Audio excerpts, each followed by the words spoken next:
I need to figure it out. Hello, everyone.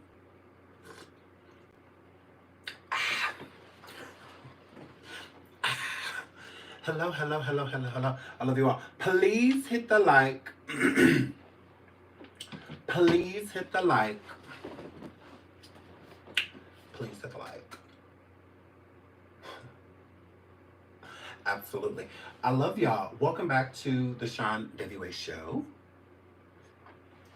We're here today to talk about Diddy. A little piece of Tyler Perry. We're gonna talk about Tyler. A little bit too. Hey y'all. Hey Coco. Sriracha. I feel like I said that right. If I didn't, that is on you. Okay, that has nothing to do with me, but I love you. I do. Hi, Gabby Love. Hi, Boo. Hi, Angela. Just anticipate. Miss T. Hi, Newlywed. Hi, girl. Hi, girl. Hi, girl. Hi, girl. Hi, girl. Hey, Miss Tristalyn. Boo. Member. Hi, Boo. I love y'all. I love y'all. Hey, K. Robinson. Mimi. Hi, K. Ben. Oh my God, I love K. Ben. I love her. I literally love her. Shout out to Green Eyes Sunflower. Hi, Baby Shay Boo. Hi, Miss Chris. Yes, yes. Queen Bronze. Ro. Hi, Ro. Oh my God, I love you guys. Sunshine. Hi. I'll be trying to, because y'all know this is my nightmare. This is my nightmare. But I really love y'all. Like, I really do. So I'll be trying to shout y'all out. Make y'all feel special. I am amazing. I get it. I definitely get it. Hello, Daniel. Hi, Coco. Hi. So I love y'all. Please hit that like. Please hit that like. So, Kimberly says, do you miss me? Do you miss me? Yes! God. Of course I miss you, Kimberly. Of course. Hi, Tubu. Hi. I love y'all. So, hi, Blessed. So, y'all. Closing arguments, part 2, happened today with Diddy and the case that's been heard around the world, okay, the global case, of Diddy. So we're going to talk about it. Did prosecution do enough, you know? Closing out here got pretty heated. It did. Shout out to Mimi. Thank you so much for the super sticker. I love you, Mimi. Gabby Love, thank you for hitting the like, babes. But you have to say it like that. Thank you. Hi, Polly Boo. So, I heard it got pretty heated in the courtroom with the prosecution and Diddy's defense, as it should. You know, this is a pretty high-profile case. It don't really get, bigger than Diddy. Besides like Jay-Z or like Beyonce or Tyler Perry. So, we're definitely going to get into that. We're also going to talk about Cassie. Cassie does have sealed charges. Again, Cassie was given immunity. Okay? When you're given immunity, it's because you have incriminated yourself in some way, shape, or form. Okay? Immunity is not for innocent people. Let's start there. And I'm unbiased. So I'm not about to kiss Cassie's ass. I'm not about to do that. So if you feel like I should be kissing Cassie's arse, please leave. Please get the fuck away from me. Again, I'm a huge Cassie fan. I'm a supporter of hers. Like I said, I do believe that what she was going through when it came to the physical aspect and the emotional and verbal aspect, that she is a victim. 100%. I'm not taking that from her. But even victims fuck up. So we're going to talk about that. We absolutely are. I don't care how anybody feels about it. Shout out to Luke Lynn. Julian, shout out to you. Thank you so much. Says Hairfield, please. You're welcome. You are so funny. Oh, thank you so much for the super sticker. You are so sweet. I deserve. Ooh. Ooh, I just sounded like nerd. Google, yeah. Nope. Ooh. Wait, no. Wait, no. I wasn't ready. Sean. Yeah, yeah. There we go. I deserve, yes, everything. Correct. That y'all be sending to me. Yes, yes. That's what that. Ooh, I did that. Ooh, that was cute. Ooh, that was cute. So y'all, there was a rumor going around that 3 charges of Diddy's had gotten dropped, right? And to come to find out that that did not happen. Okay, that is not true. And why would I come live and be like, "Oops, guys, the 3 charges didn't be dropped"? No, no, no. I didn't tell y'all that. Not at all. TMZ, CNN, all of them told y'all that. Correct. And Tisa failed. Correct. Miss Maybelline. Okay, put him on. Put him on. The cowardly lion. Okay. She sat over there with that horrible hair telling y'all, correct, that the 3 charges had gotten dropped. Baby Love had sent around, she had did an interview in private and told people that the charges had got dropped. I told y'all she was a problem. I told y'all she was a problem. Okay? So Baby Love and Tisa failed went live and said that. Okay? That was not a meteor. That was not a meteor. Okay? That was Tisa failed. She up there in the courtroom where everybody can hear the same story and she's still coming outside lying. That ain't got nothing to do with me. Okay? You gotta go talk to her. Put him up. Put him. You gotta go talk to her and that man over there and not my girl. Okay? That does not have nothing to do with me. I am not there, bro. I am not there, bro. So I did not say that. Okay? She keep coming out the courtroom with her own versions. She keep coming out the courtroom like she is an attorney. That's her. That's not me. I ain't been in the courtroom not a damn day. I don't know what's going on in there besides what people come out and say. And I'm going to repeat what people come out and say because they there. Hello. So Baby Love and Tisa failed need to come forward with an apology. Okay? They need to come forward and apologize. Because I didn't do nothing. So what I look like, me apologizing, but be me saying that I'm Tisa failed. And I'm not. So yeah, I don't know nothing about that. That's just what that were. Y'all go over to Miss Maybelline and ask, never will be a cover girl, about why folk come.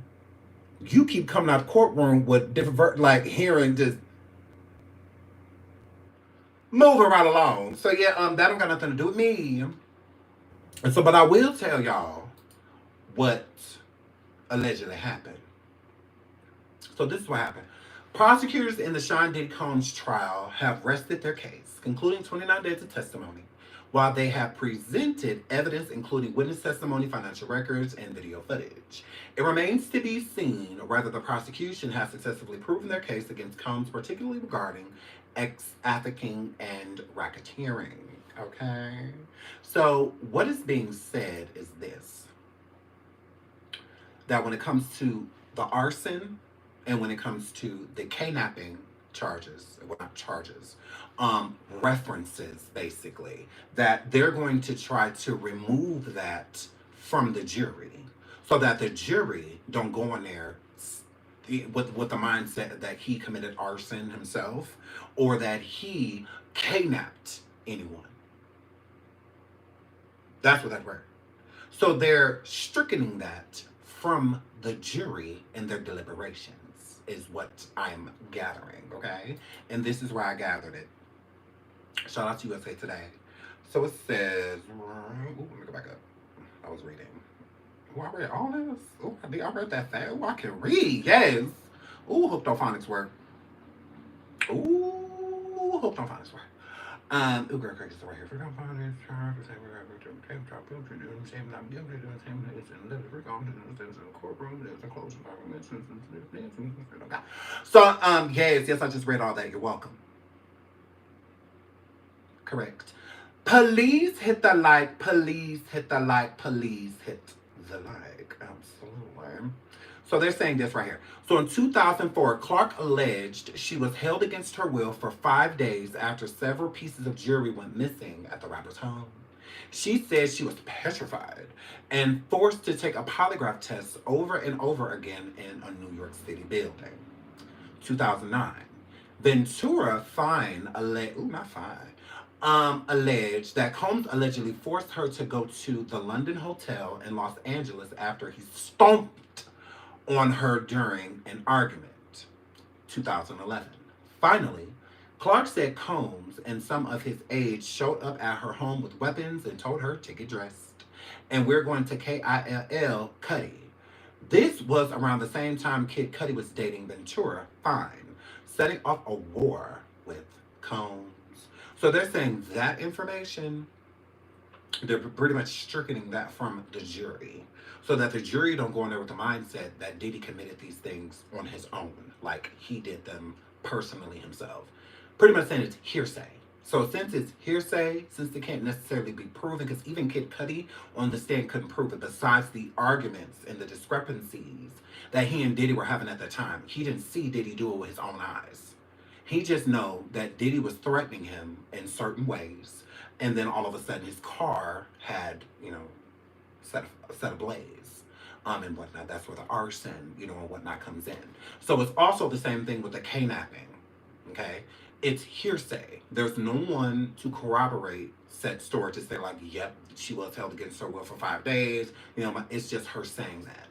So since there's no proof behind these allegations, they pretty much are stricken them from the jury so that the jury don't go in there with that on their mind, with that being part of what they want to, if they want to find him guilty, you have to leave that out, is what I'm getting. So you can't go in there and saying like, yeah, he's guilty of the ex-trafficking charge because he was holding this person against her will for 5 days. Because, that contributes to sex trafficking, being held against your will. You not being able to leave, you being forced into rather commercial or any other type of actual acts and whatnot that contributes to the sex trafficking charge. So they have to go off of the evidence that prosecution brought forward, not the hearsay that prosecution brought forward to decide whether he is innocent or guilty of said charge. That is what I'm getting from it. Not that anything has been dropped. So no, he's still being charged with all of his charges. There's nothing gone or stricken from the charges at bay. Okay? So that's just what that word. So to clear that up, so again, no charges have been dropped. It's just certain information, including about the arson and the holding certain people allegedly against their will, that the jury cannot use as evidence to convict Diddy, is what I'm getting. Now, again, I'm not an attorney or anything like that, but I could be.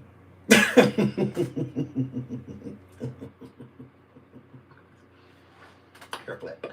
So, if I wanted to, totally could go to school for it and crush it. But, yeah, I don't want to do that because I'm a YouTuber. Like, I'm amazing. So, please hit the like. Please hit the like. Please hit the like. Now, do I think that that is fair? Yes. Because in a court of law, you have to prove the things that you are saying. Okay? Like they proved that Cassie was in a tumultuous relationship with Diddy. They proved it.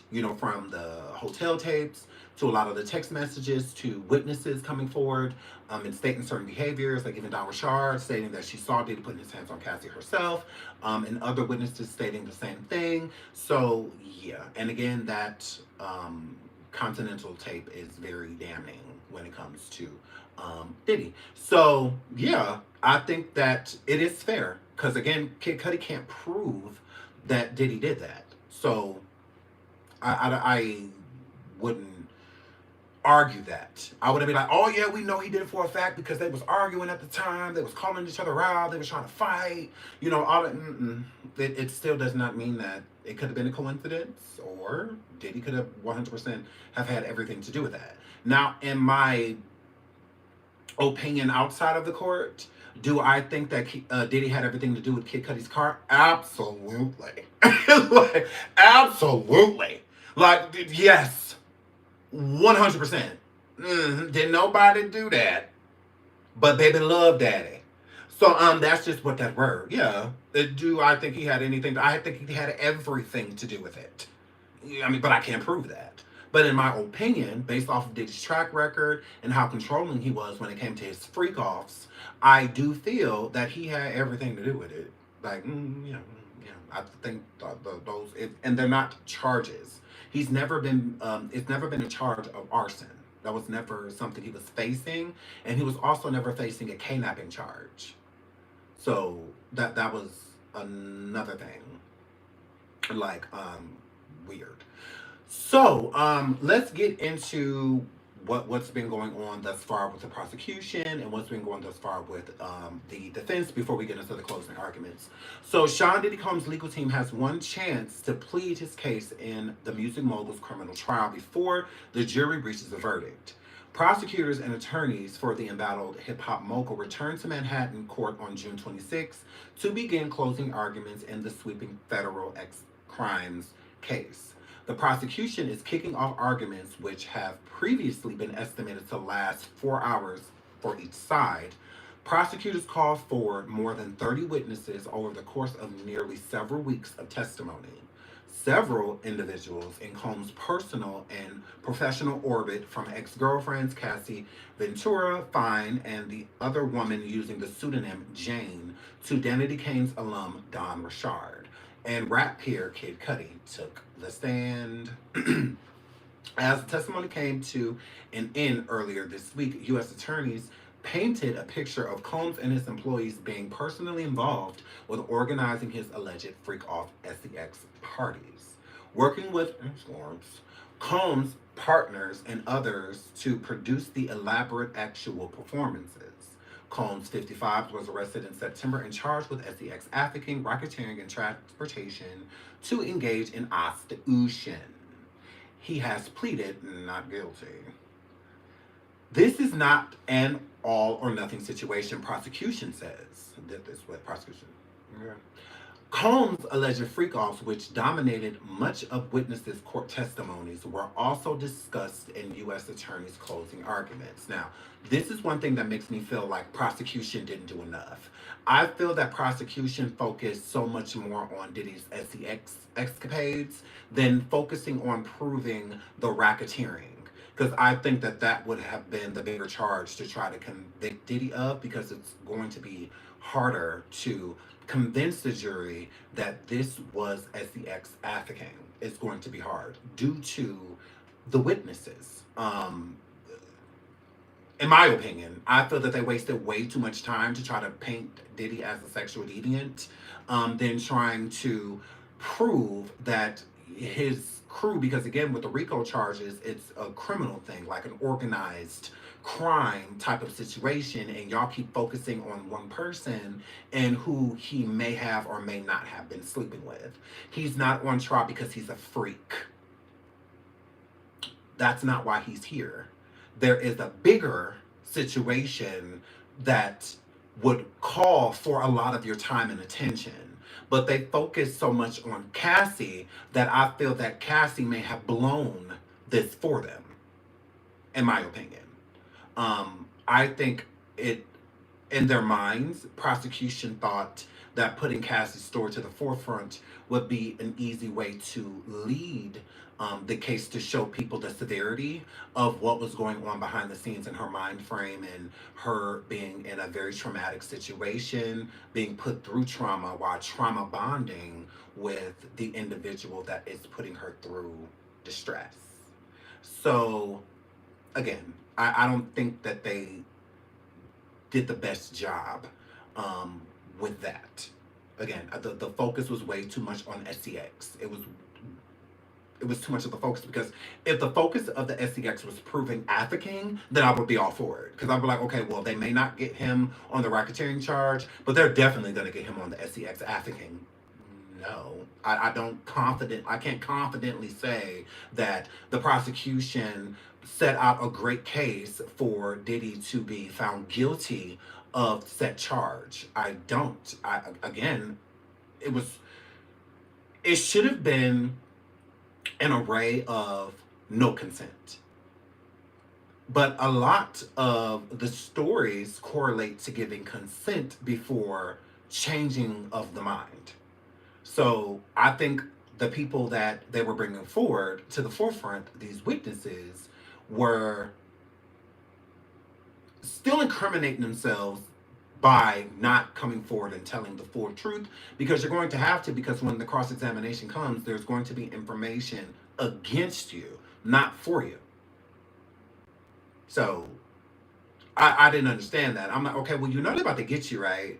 So why not be more forthcoming? It's the same thing I felt about Cassie. I felt that Cassie should have been way more forthcoming with what prosecution was, meaning she know what Diddy has. You know he has text messages against you. You know that he has witness statements against you that saw you doing certain. You know that he has recorded phone calls of you threatening people, men at that. Like you know he has this stuff. So why not be more forthcoming to weaken the defense in cross examination? I do feel that pretty much all of the defense's cross examinations have been great. They have. They did a really good job cross examining these people, from Cassie to poor Don Richard. Oh my word, did they eat her up and spit her out? Yeah. So, and the jury is seeing all of this stuff. Like, they're not closing their eyes when defense is speaking. Like, no, they see and hear everything.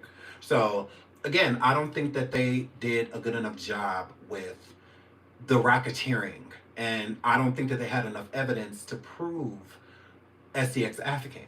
I just don't see that, because the evidence against it is very light. This would have been a slam dunk trial if this was for like DV. If this was the prosecution trying to prove that Diddy was hurting and harming Cassie, which is a crime, they would have won. Slam dunk. They would have ate. But using a madam as a victim is crazy. Please hit the like, please hit the like, please hit the like. Because in my opinion, that's what Cassie was. And I'm going to get more into that in just a second.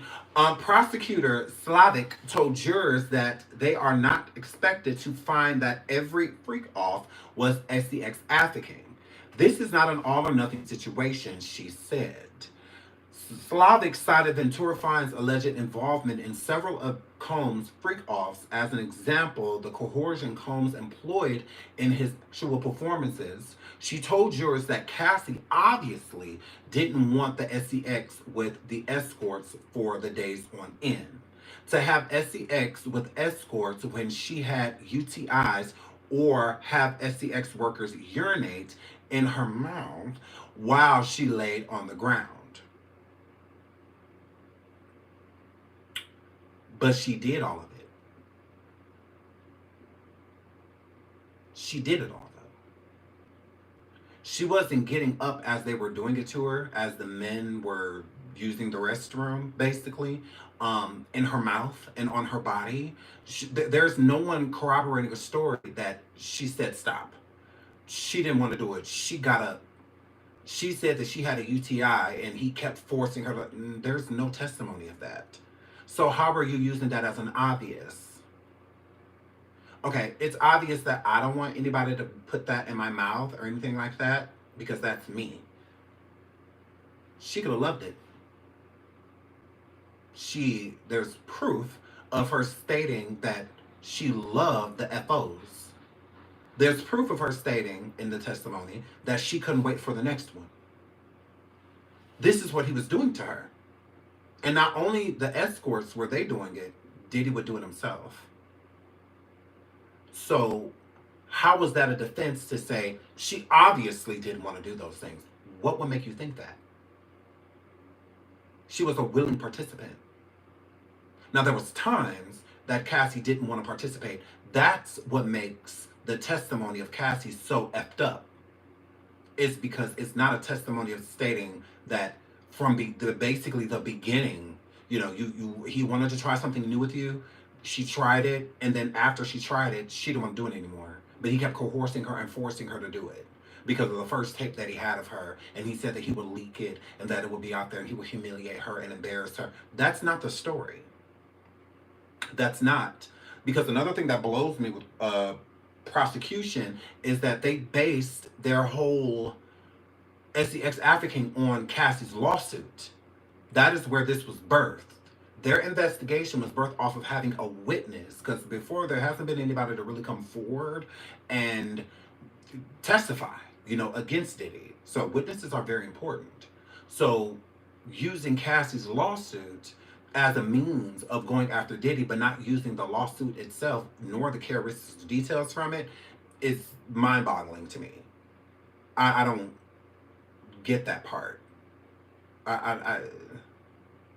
Because again, being honest, Cassie, besides being claimed at one point, was never Diddy's girlfriend. What I learned from the trial about Cassie and Diddy's relationship is that Cassie was a hoe.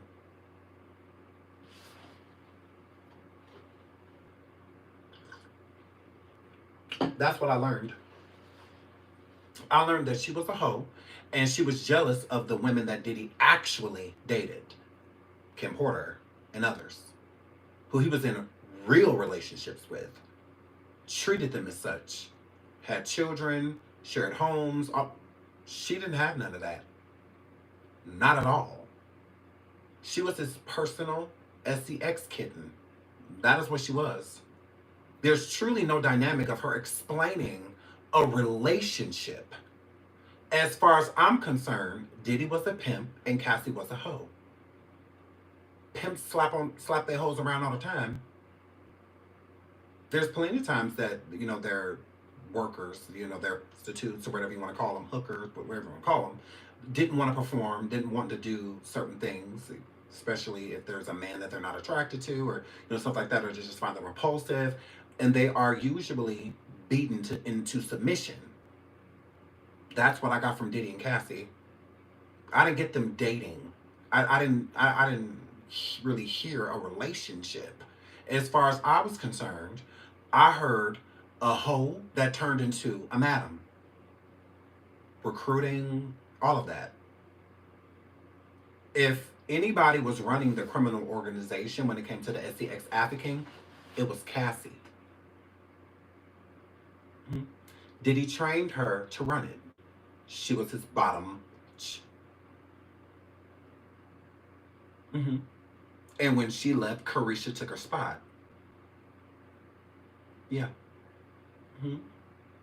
That's what I got. I don't know about y'all, but from what I heard, they were never really in a relationship. No. Now, did Diddy claim her? Yes. There was time that he claimed her. But she stated in her own testimony that she never felt like she was in a relationship with him. Like, she wanted more, and she never got it. She wanted to be like, pretty much like the only one. And she would do these FOs to appease him, to stay in his good graces. Was the fear her getting hurt by him? Or was the fear him not wanting to be bothered with her? Which one was it? Because as a juror, that's how I would be looking at it. Well, which one is it? Now, I do believe that Diddy instilled fear in Cassie. I do think that she was petrified of him. I do think that. I do. But where did that derive? Where did that come from? Was it the fear of being hurt? Because how could it be the fear of being hurt if you're not his woman? You're not. Kim Porter was his woman. So what she was truly going through was DV because she was in a relationship with him. What considering Cassie DV is because they were in a domestic situation. So it's domestic, whether it's friend or family. If you and your family get into a physical altercation, they're still going to list it as domestic. Doesn't mean that y'all like dating or sleeping together or anything like that. So again, what was the actual DV? Because I'm confused now. Because before, I was all for Cassie's story because it was one sided. You know, we only heard what she had to say. We didn't hear the other side. But hearing the other side and seeing that Cassie could have left whenever she wanted to. Let's call a thing a thing. Let's call a spade a spade. She left Diddy and not only got married, she had children, all of that. All of those things. Because if she was running, she would still be. Why does she feel the need to stop running before the lawsuit? All of this happened, married, children, all of this happened before the lawsuit. She didn't sue Diddy, didn't get married, and then came to court pregnant. That's her third child. So you could have left because you weren't in a relationship with him. Like, it's different when you're in a relationship with somebody trying to leave. Your health is truly at stake. Leaving someone like that when they feel like they own you.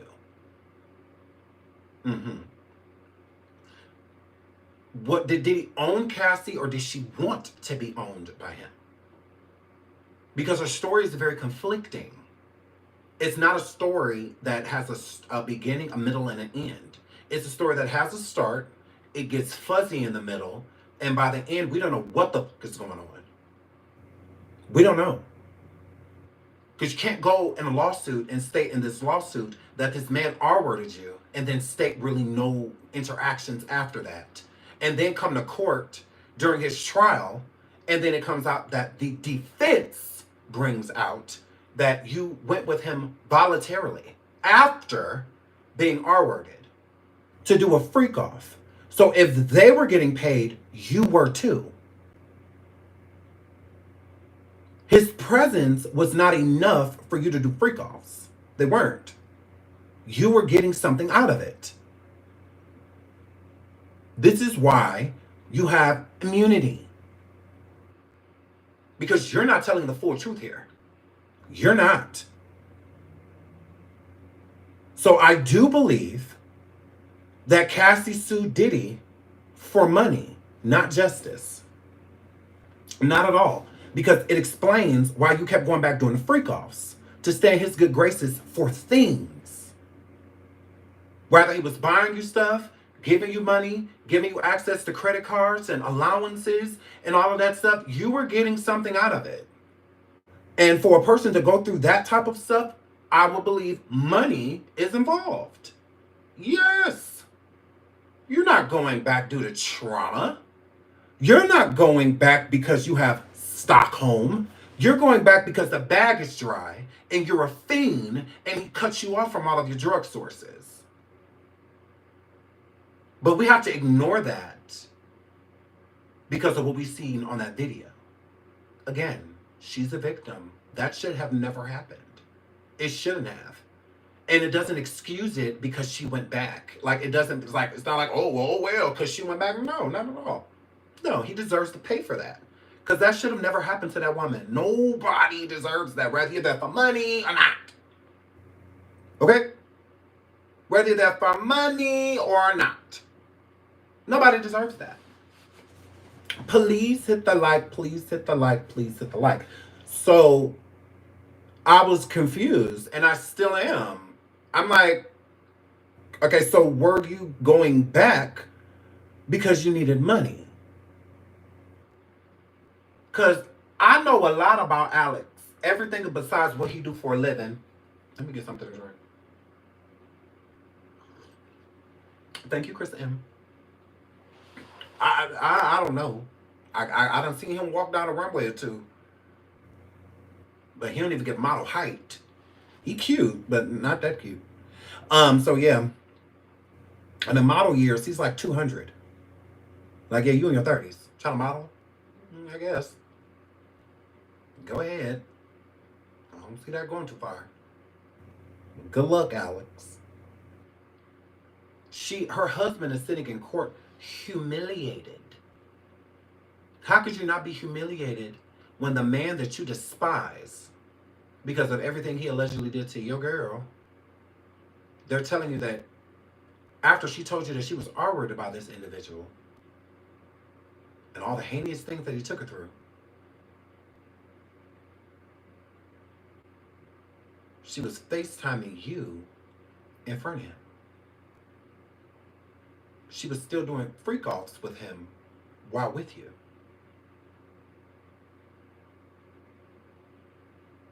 But we're looking at Alex as the knight in shining armor, protecting Cassie. How? She was still with him. Why with you?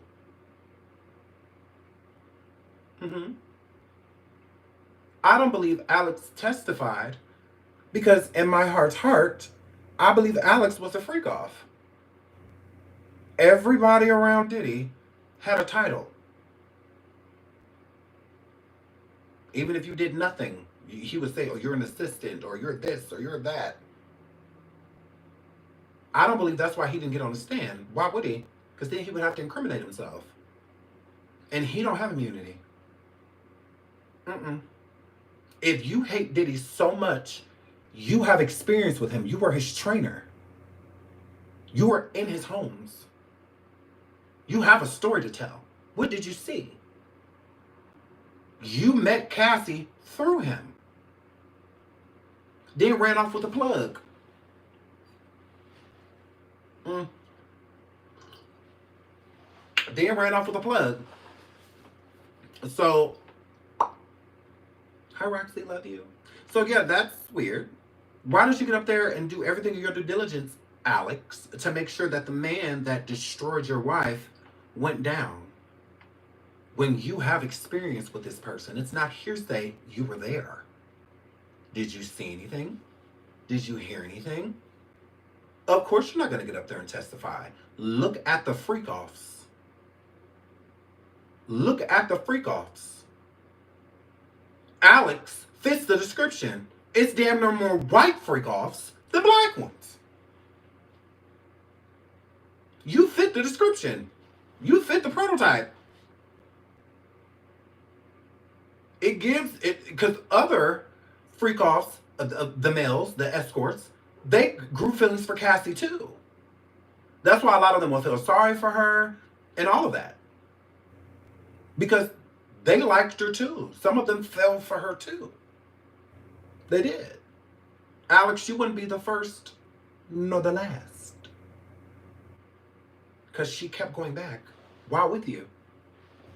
Doing freak offs. I mean, she was sleeping with other men, not just Diddy. Other men while with you. So she wasn't just cheating on you with Diddy. She was cheating on you with multiple people. And y'all were in a committed relationship, but she was also living with you. But she at his house. Why? Why? For what? I would have got on that stand. Is that my wife? Oh yeah, I'm getting on that stand. I know you, and I hate you. Oh yeah, it's going down. Oh yeah, I'm getting up there biased as hell. Very so much, but I'm gonna protect my woman. Alex found out a lot of the stuff that we found out about Cassie at the same time. I do not feel like Alex knew. I do not feel that way. I don't think he knew. I think, again, Cassie learned a lot of stuff being around Diddy. She did. She learned how to manipulate. She learned how to gaslight, love bomb. She learned how to be a narcissist. He turned her into a narcissist. How she was talking to that man in that recording, talking about some shit, end him, and you ain't going nowhere, and dot, dot, dot. You a baby Diddy. You a baby Diddy. So we supposed to feel like because you were in fear, it gives you the right to break the law? Because you're scared. So because you're scared, you get to do the exact same things that they're charging him for, but you face no charges. But people are supposed to want Diddy to go down. I'm completely fine with Diddy going down, but I do feel like everybody should. This is the issue right now when it comes to bringing certain information to the forefront and why certain people keep getting away with the things that they're getting away with because only half of the fucking story is being told. Just like with the freak offs. Ain't no way in the world that other celebrities were not involved in these freak offs. There is no way. When you have Jane Does and whatnot coming forward stating that themselves that they even did in Vegas, that there was certain rappers there with their girlfriends requesting them to join the lifestyle with them and all of that. So, but we're supposed to believe everybody's squeaky clean. Usher been around him since he was 11 years old, pretty much. But we're supposed to believe that Usher had no involvement in any of these things that were going on behind the scenes and these parties that were happening on the low. We're supposed to just believe that. Although I think Jane Doe wasn't being honest when she sued Jay-Z and Diddy, I do believe that Jay-Z's hands are not clean. I feel that there's a lot of people that deal with Diddy whose hands are not clean in this situation, which gives the raids. The raids make all the sense in the world why they did them all on the same day is to protect the people that needed to be protected. So if they're not on the elites list, they're getting protection. You want me to believe that the only freak offs were the ones that were listed, although he been doing this since the 90s. He didn't start doing FOs in the thousands. He was doing it prior. A model came forward and sued Diddy and stated that she did an FO with Diddy and Kim Porter. So that means that this is ranging way further back than it's being told. So if all of that stuff is being swept under the rug, imagine what else has been swept under the rug. But we're supposed, and then all of the FOs, especially the males, they all come forward and they're nobodies. We have no idea who these people are. No idea. We're supposed to believe that someone with Diddy's caliber was just doing freak offs with men that look like that, although the majority of the camera footage when Diddy was filming the FOs were centered on the man, not Cassie. The focus was the male, not her. What got him off was the male, not her. It didn't took for her to climax, for Diddy to climax. He climaxed with the males. Correct. And he also would use the restroom on her with the other males after they completed the FO. After they completed it. Remember, Diddy don't like any germs, any like ash or anything like that. So if you have all of this lube and other lubricants all over your body, baby oil, all of that stuff, being urinated on is going to make the skin dry. It's not going to keep it like glistening, and stuff like that. So that's usually something done at the end of the FO, not at the beginning. Like he's a germaphobe. So he don't want to see any actual acts with her having urine and stuff like that. That's last. That's not like in the middle or the beginning. No, that's at the end when they're like done with her, type of situation. So, and I believe Cassie enjoyed the FOs. I do. I do. Even cut to the Intercontinental Hotel. Cassie was leaving because she had a premiere to go to. Why is that being left out? Cassie was not leaving because she didn't want to do the FO. She was doing it. She was doing it. She just had to leave because she wanted to make it to, the movie premiere the next day. So she was just trying to hurry up and get it over with, is what she was trying to do. Not, I don't want to do it. No, I want to do it, but I want to hurry up. Like, I don't have, like how we normally do, 6-7 hours to just, keep, rubbing my bean and all that. Like, I gotta be glam. I gotta get to glam. I gotta get to wardrobe. All of that stuff. Like, no, I don't have time for all of this today. But since you want it, I will show. I don't know if I'm going to prove, but I will show, because that's what she did. She wasn't leaving the hotel out of fear. If she was afraid, she wouldn't have left the FO. She knew how he would react. Women in DV situations know the triggers with men. They know. Most women in DV try not to even breathe too hard. They don't want to give him a reason at all when he'll already he'll make up anything. It's a shoe on the floor. Why? Come here. Just anything. Why is the blinds open? You know, they'll just find a reason. Because they're evil and hateful and have a lot inside that they haven't worked on. So they take it out on you. So I'm confused by that. But do I have to ignore it because everyone's pushing this narrative that Cass is just this big old victim? No, she is a victim, but she also created them. You're a victim until you create them. Once you start creating victims, you are no longer innocent, because that's what victims are. Innocent. Cassie is not. She is not innocent in any of this. No. She will always be a victim for what happened to her. But we can't pay attention to that anymore, because now we have to worry about the people you've hurt. The people you've done things to. Because you're not innocent in that. Now, you innocent in what he was doing to you. That, yes, fact. And that will remain. And I'm not taking that from her. But I'm not about to give her grace because she chose to stay around a man for income. Because that's what it all boils down to. I do not feel, learning the information that I learned in this trial, that Cassie sued him because of the Adult Survivor Act. I don't believe that. I think that that was a crutch. I think that she used that to her advantage. I do. I feel that way.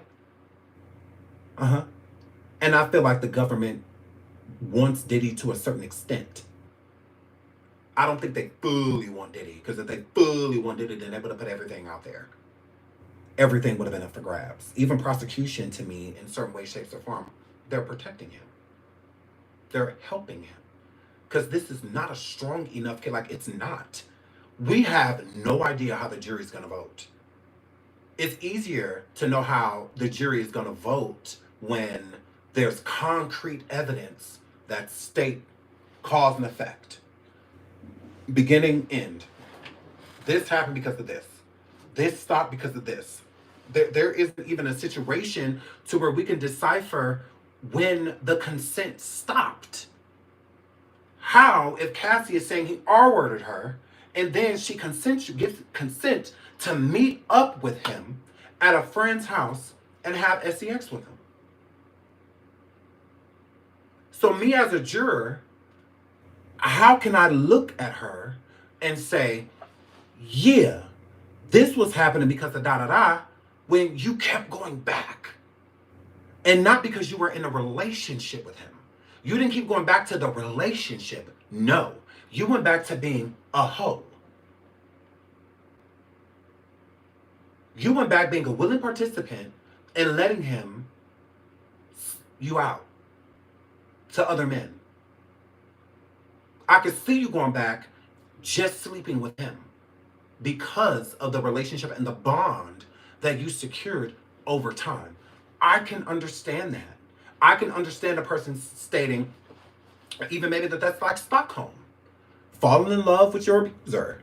I get that. I do. But most people with Stockholm don't go back because of the compensation. Hoes do. Correct. I know some hoes that be out here working for pimps, and then they leave the game. They try to escape. The pimps look for them, had a henchman and stuff looking for them, finding them, dragging them out of places, all of that, bringing them back to the pimp, hurting them and stumping them and pushing them and everything that Diddy was doing to her in the hallway. Pimp, hoe. Not this my woman and I'm in it. No, it didn't give that. How when you let other niggas bang her out?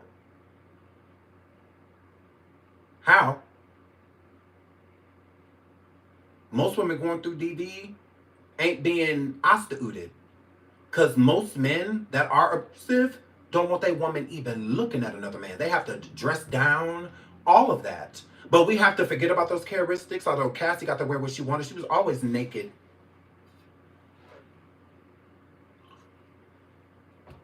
She was always naked. She wasn't walking around in a hoodie with the hoodie on, and no, she wore what she wanted to.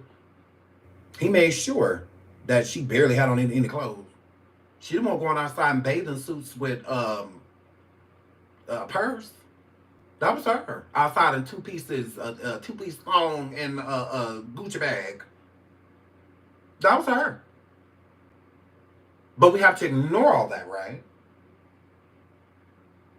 Why? No, that's what biased people do. I'm not biased. Because what's the point of doing all of this to Diddy if it's not going to stick? What's the point? Entertainment? Like what? If this wasn't to get rid of him and get him off the street, because can you imagine him being freed?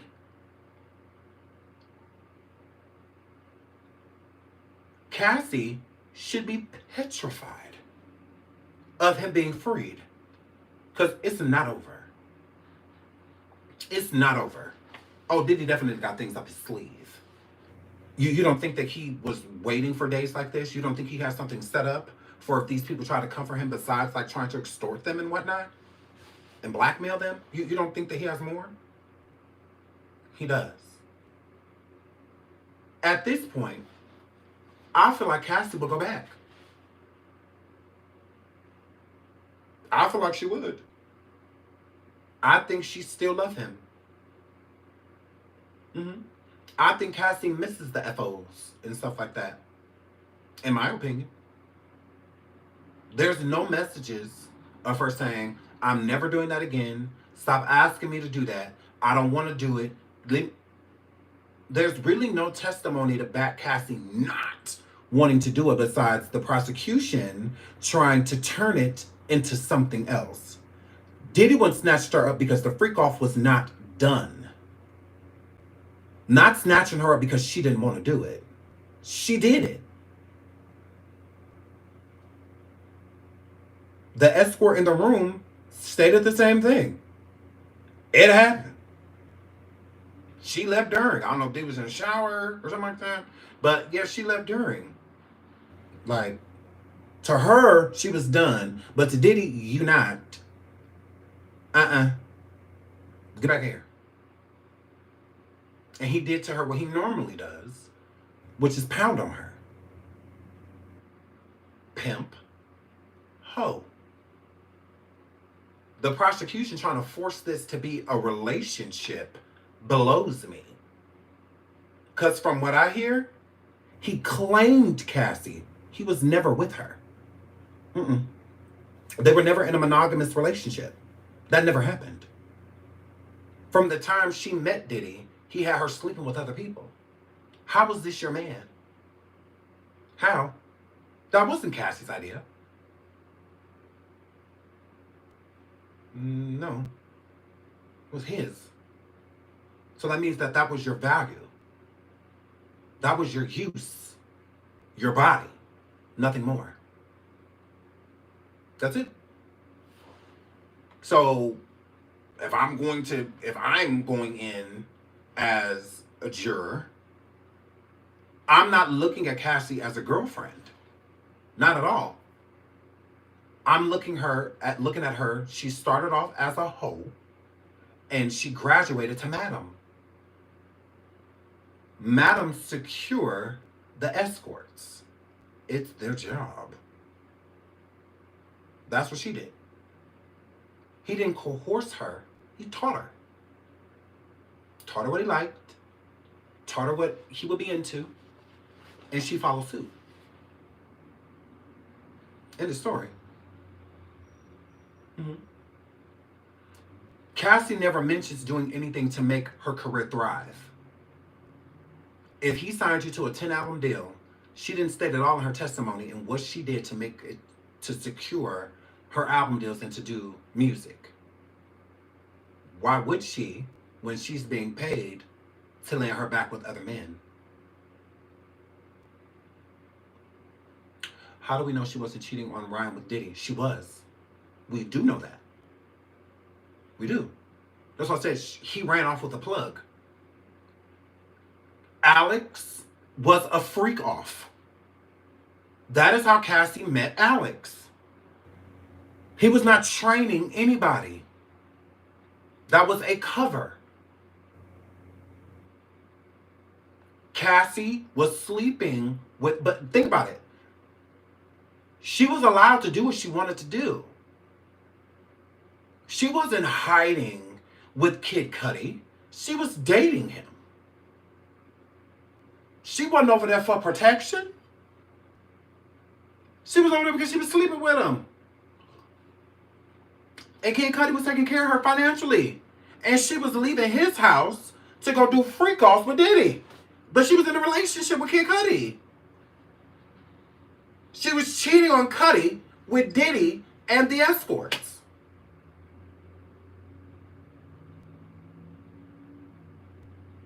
Same thing with Ryan. Same thing. She was sleeping with him beyond the FOs. Ryan was an FO. That's why he didn't get on that stand and testify. Because then he's going to be cross-examined. And Diddy got tea. He hired him. Oh, so you best believe. She didn't want that to come out. Oh, no. Oh, no. No. That is why Alex didn't get on that stand. Everybody, even the escorts that was there, had a title. So you think when these people was coming around and they was going up to the room that they were saying that, oh, the escorts here. No. Entertainment's here. Diddy reached out to a company that he thought was an escort company and they weren't. And said that the escort couldn't perform. Perform what?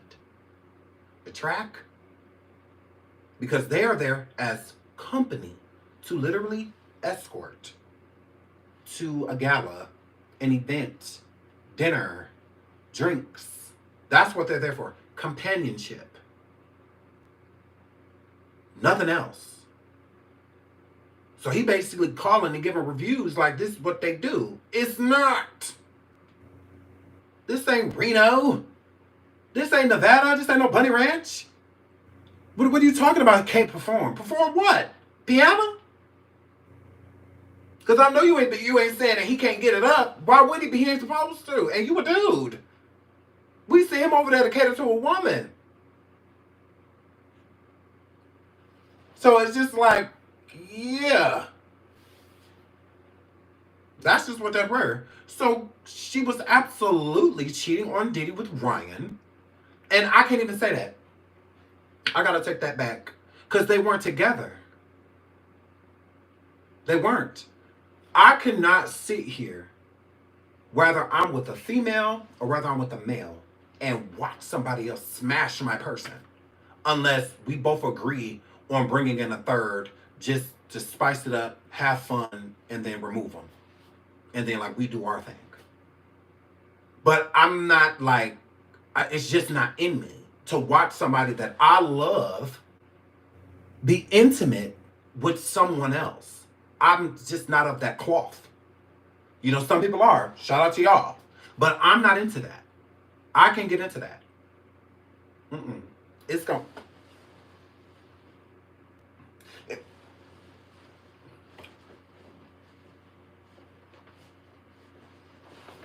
Why I oughta? That's how it's gonna end. Especially if it's in the dark. Because all you're gonna hear is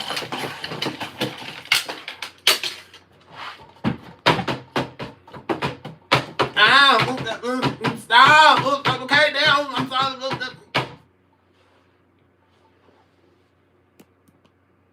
It's not happening. And that's going to be who I'm with going through that. I'm swinging on everything. So I can't get into it. Because I love hard. Like, I love hard. Like, when I'm with you, I'm with you. Like, it's me and you. So I can't consciously sit here and say Diddy loved her.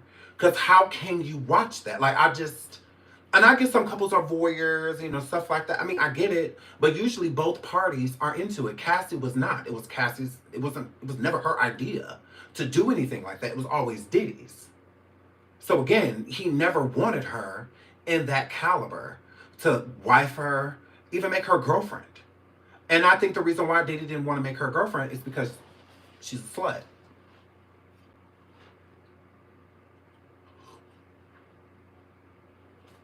Why would you want to go around saying this your girl, and just this month alone, she done slept like 12 people, and you don't make 12, you make 13?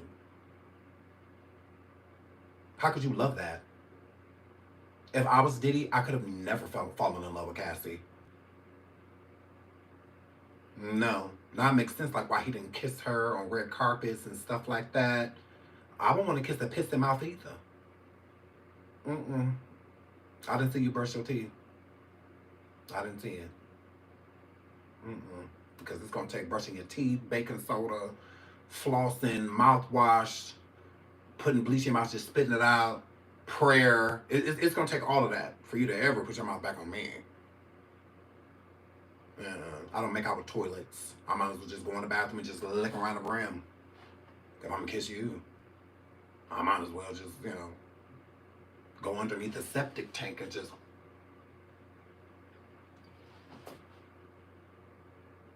I might as well just go to Flint, Michigan and just go put my head on the water and just... I might as well do that. It's like, whoa.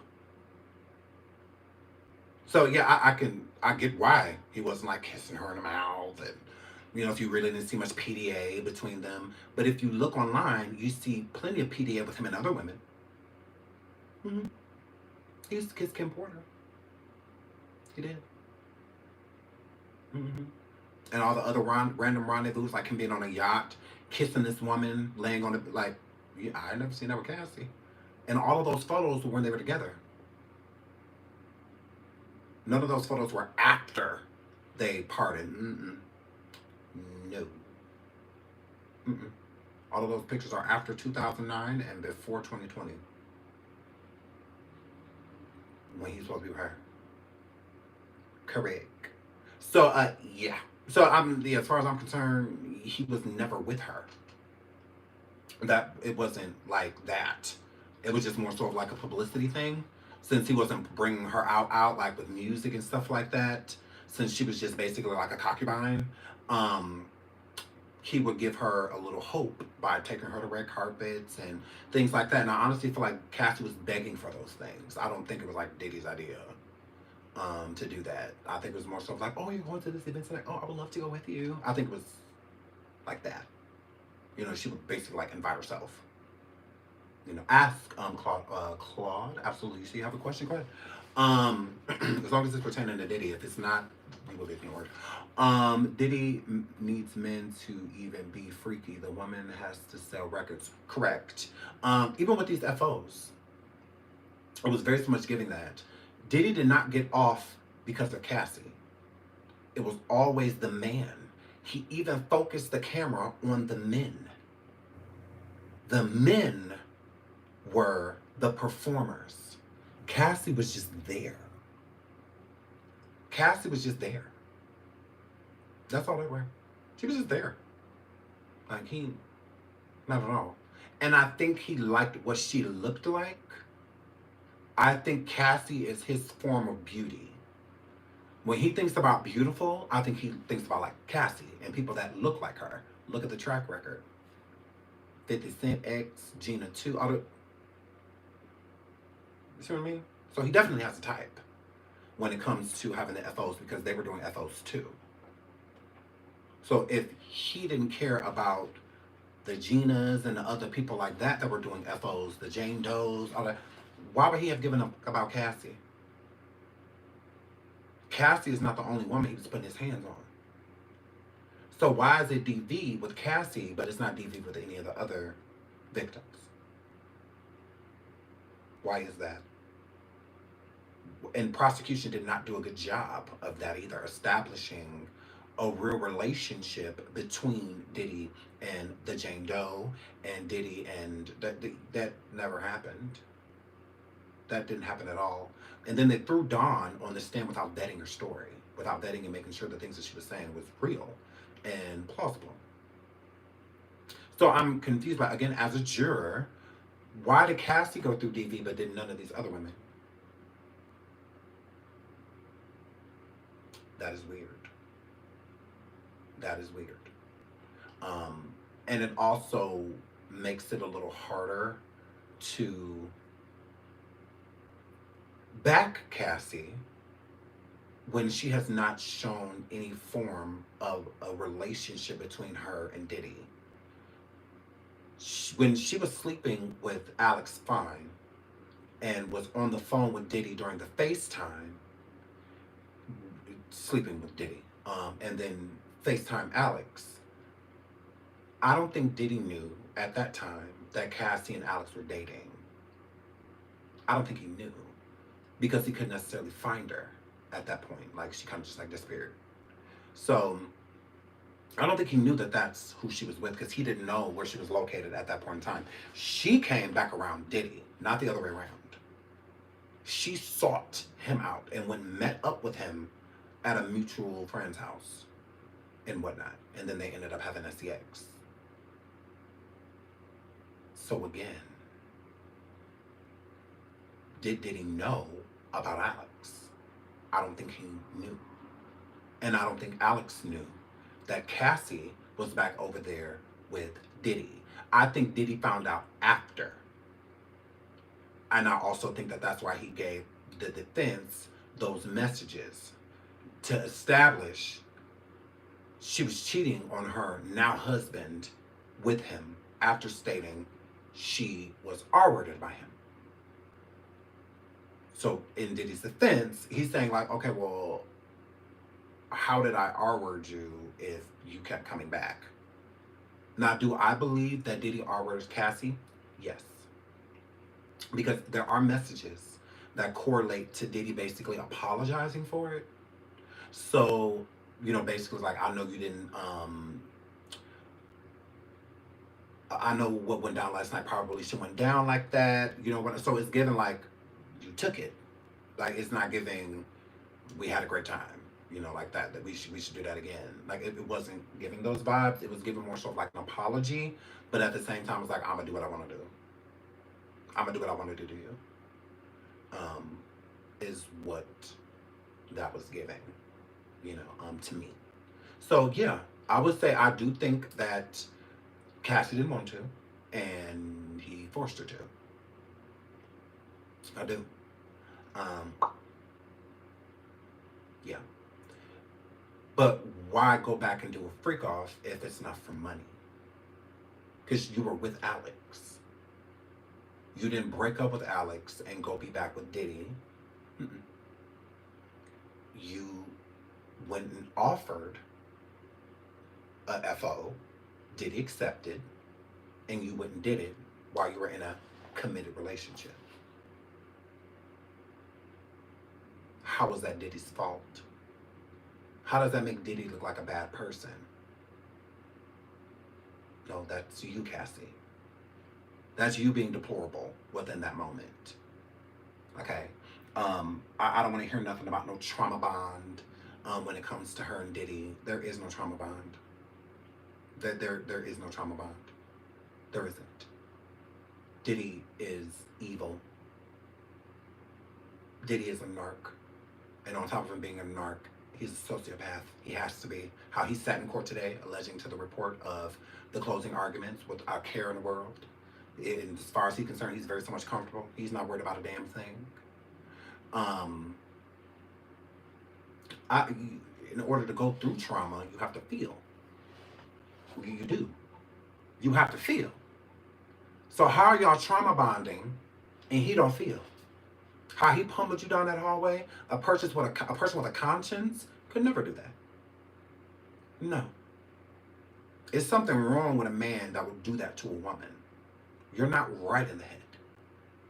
Something is off for you to feel like it's okay, like it's acceptable behavior.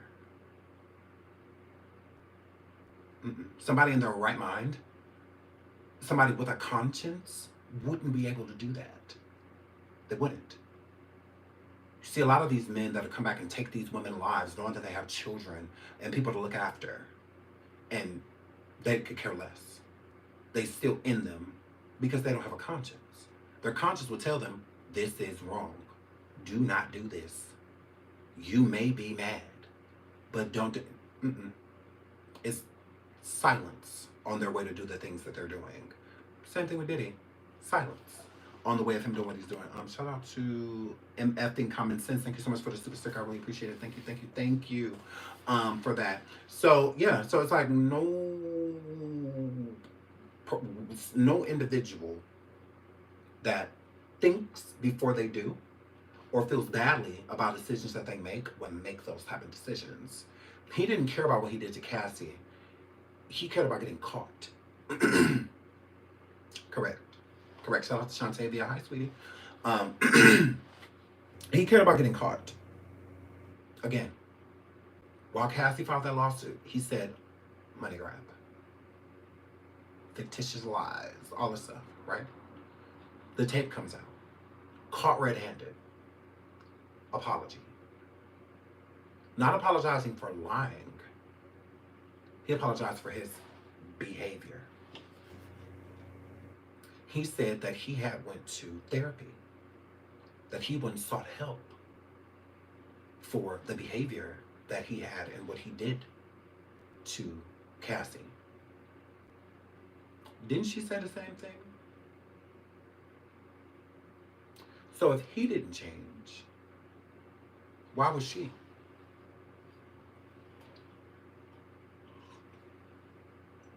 Cassie said the same thing.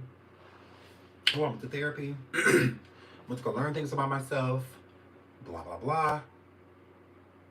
And we're supposed to suspect she changed. How? Because you have kids now?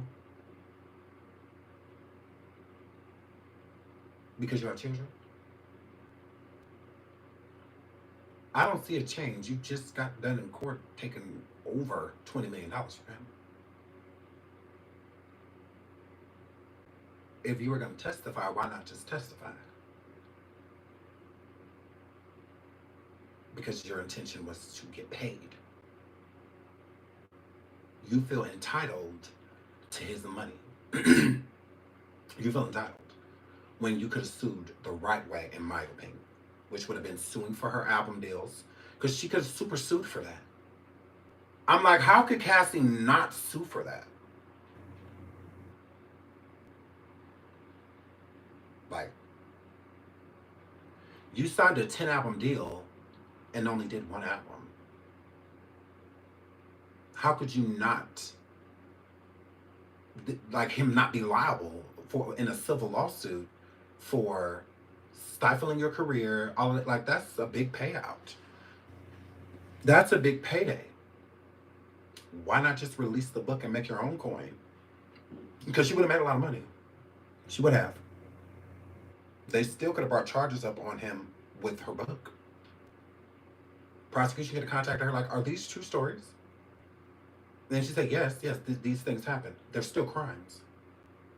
So if they can take that information from a lawsuit and file charges, they can do the same thing with a book. As long as it's based on a true story. Like, as long as this thing has really happened. Not loosely based and things like that. No, if you say, this is my life, this is my autobiography, they can still bring charges up on it. Correct. You didn't have to go that route. I feel that you went that route because you knew that after they try to come after him, you won't really have the opportunity to do this again. So let's jump on the Adult Survivor Act and ride the victim wave, which you did successfully, 100%. But then when it comes to this trial, it's a whole nother story. a whole nother story. Because you're not going to make me forget things, Cassie. You said you were never interested in Diddy. You looked at him like a father figure. You never looked at him romantically. And then you take your ass up there on that stand and said the complete opposite of what you said in your lawsuit. When all of us took your lawsuit as the gospel truth. When it is not. You made up things. You made that up and said that you never had any interest in him. Because it sparks a person's thought process to think that you never wanted to do any FOs and stuff to start off with. You were basically taken as almost basically a teenager. You were 19? Taken as a teenager and thrown into this world. Y'all was in a limo, him forcing pills and stuff down your mouth and telling you to take it. You have no idea what you're taking, all of that stuff. Come to find out, you a whole addict. You a whole addict.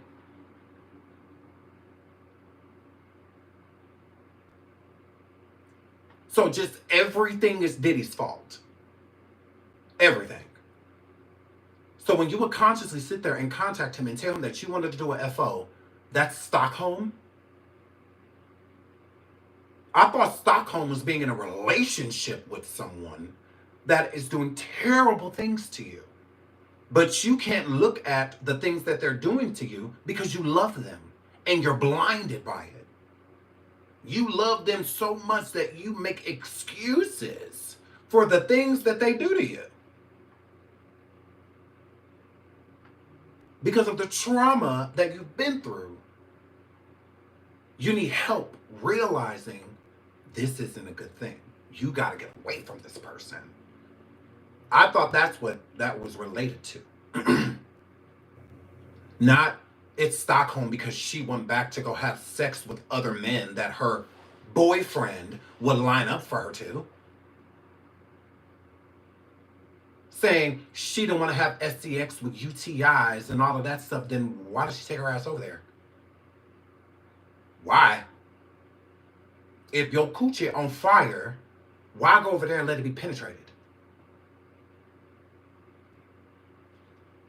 What?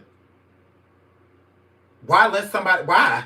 I'm not a woman, never been one, right? But even I know a UTI is painful. It's a painful thing. Sounds painful. You look up the definition, pain. Pretty much. Correct. So the last thing that a person, a woman, I think, will want to do is do anything sexual while in pain. That's why my girlfriends, when they was on a, when it was that time of the month, they were like, no, hell no. And you got a big, so no. You are, no. How I'm cramping and how I've been folded up in a ball all day, and you want me to toot it up? And I've been in a fetal all day, taking Model and all no. Get the away from me. I can't do nothing for you. I can't even give you no head. Leave me alone. Catch me in 4 days, and we'll see. But as of right now, no. So having a UTI, you would think that would be the last thing that a person would want to do. And y'all, and a lot of people make it seem as if she only did it one time. No, she made it seem as if it was often that she had these UTIs and bumps in her mouth and around the vaginal area. This was often. Not once. But, So it's like she got used to doing it. Like she found a way, and like she said, she would take so it would like numb it. She was taking those herbs because she was addicted. Correct. So it was times where she was doing FOs so that she can get her fix because Diddy had her cut off. But ignore that because of the hallway video. Don't pay attention to that. Don't look at me. Look over there. Go ahead. Look over there. Correct. And then urine is gross.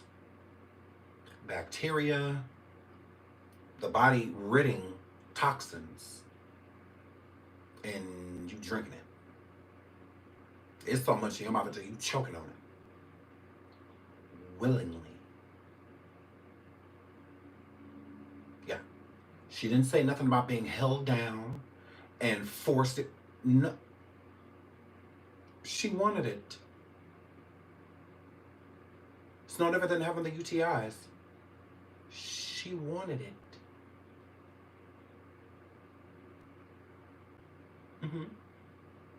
Correct. She'll right. But she said Diddy taught her what BJs are when she was giving them to Ryan Leslie. So who showed you? Because Ryan states that y'all were definitely sleeping together.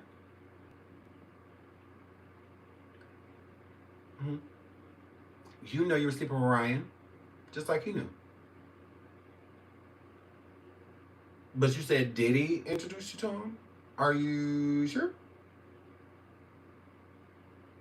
You singing a song talking about something, it's me and you now, I've been waiting to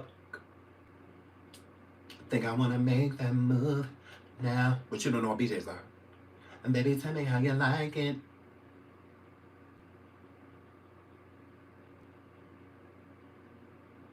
But you don't know nothing about BJ. Okay. Just like you didn't want anything to do with Diddy because he was a father figure. But then you got on that stand and professed your love for him. How much you loved him.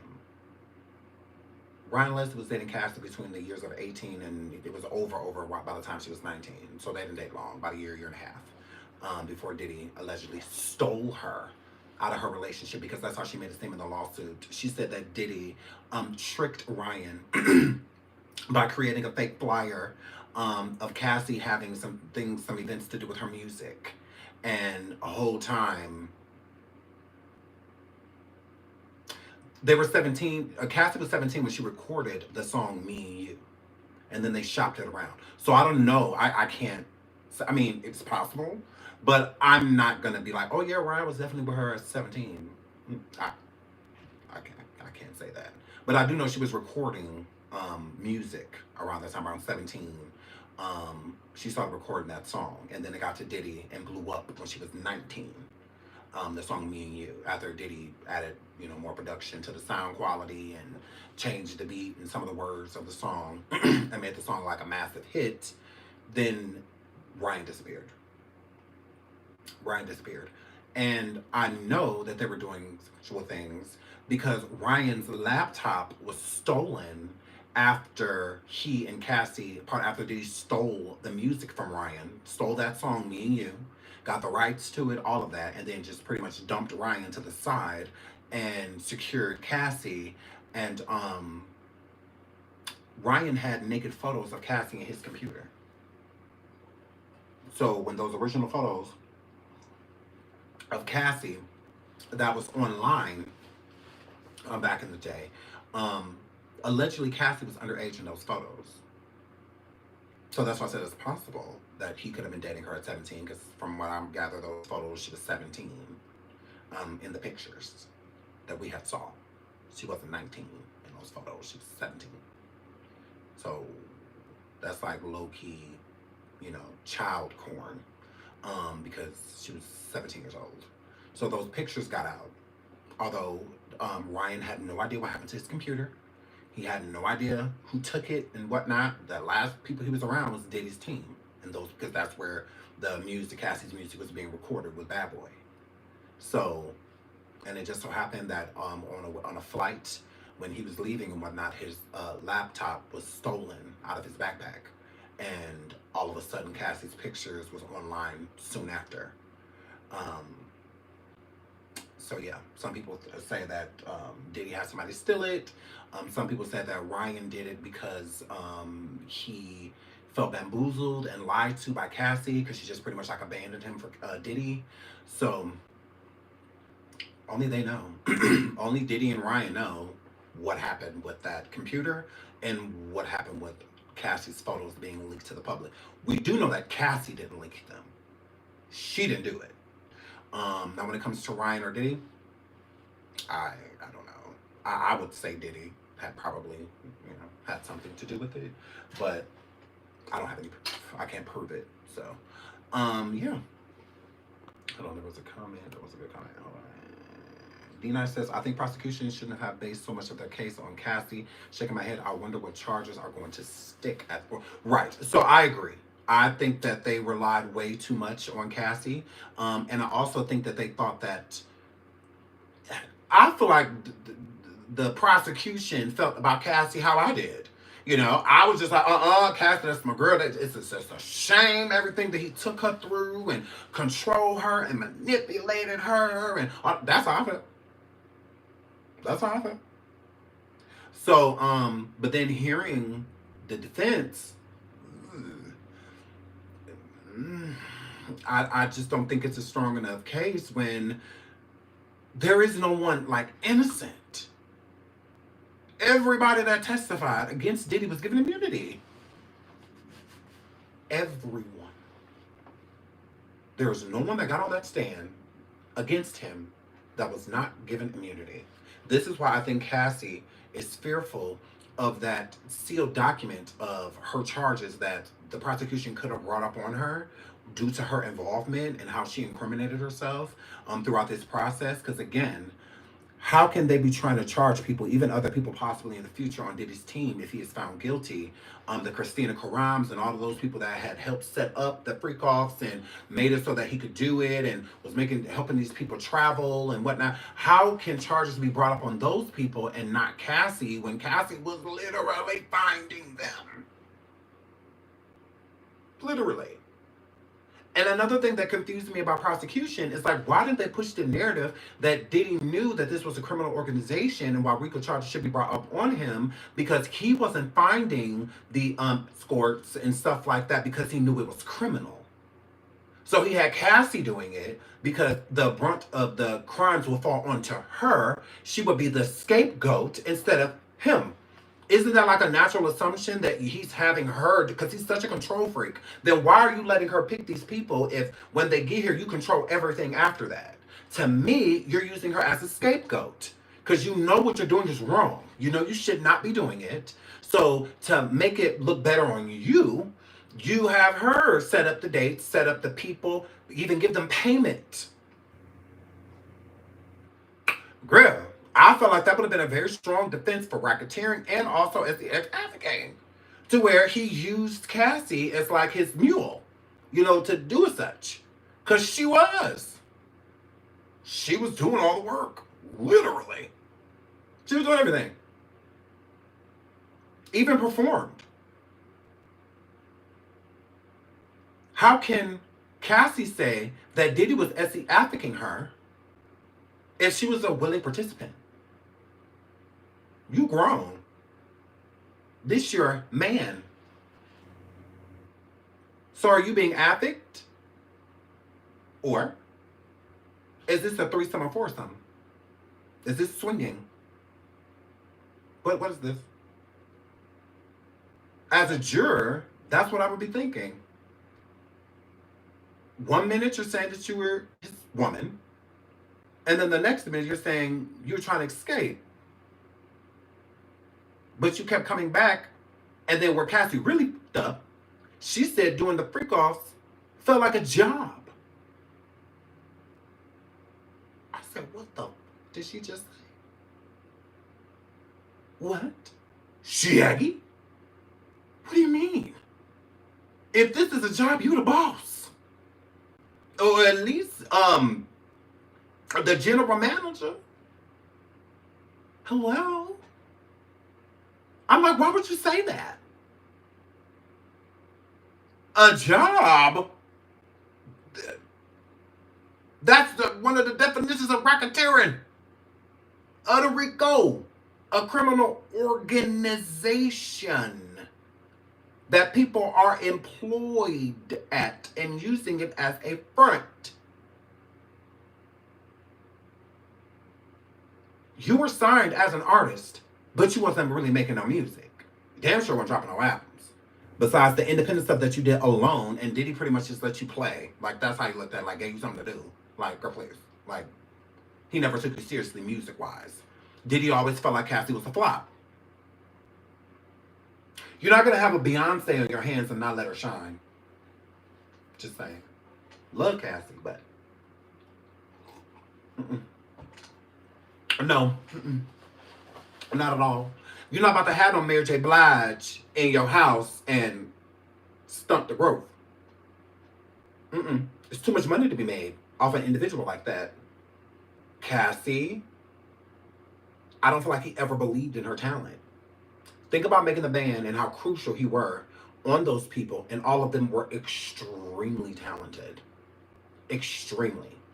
Now think about all of the bands that Diddy created. The band, Danity Kane, Day 26, hell, Donnie Klang, Mary J. Blige's, 112, Total. Think about all of these amazing talents. Then think about Cassie. She danced off beat. She couldn't catch the beat if you set it in front of her.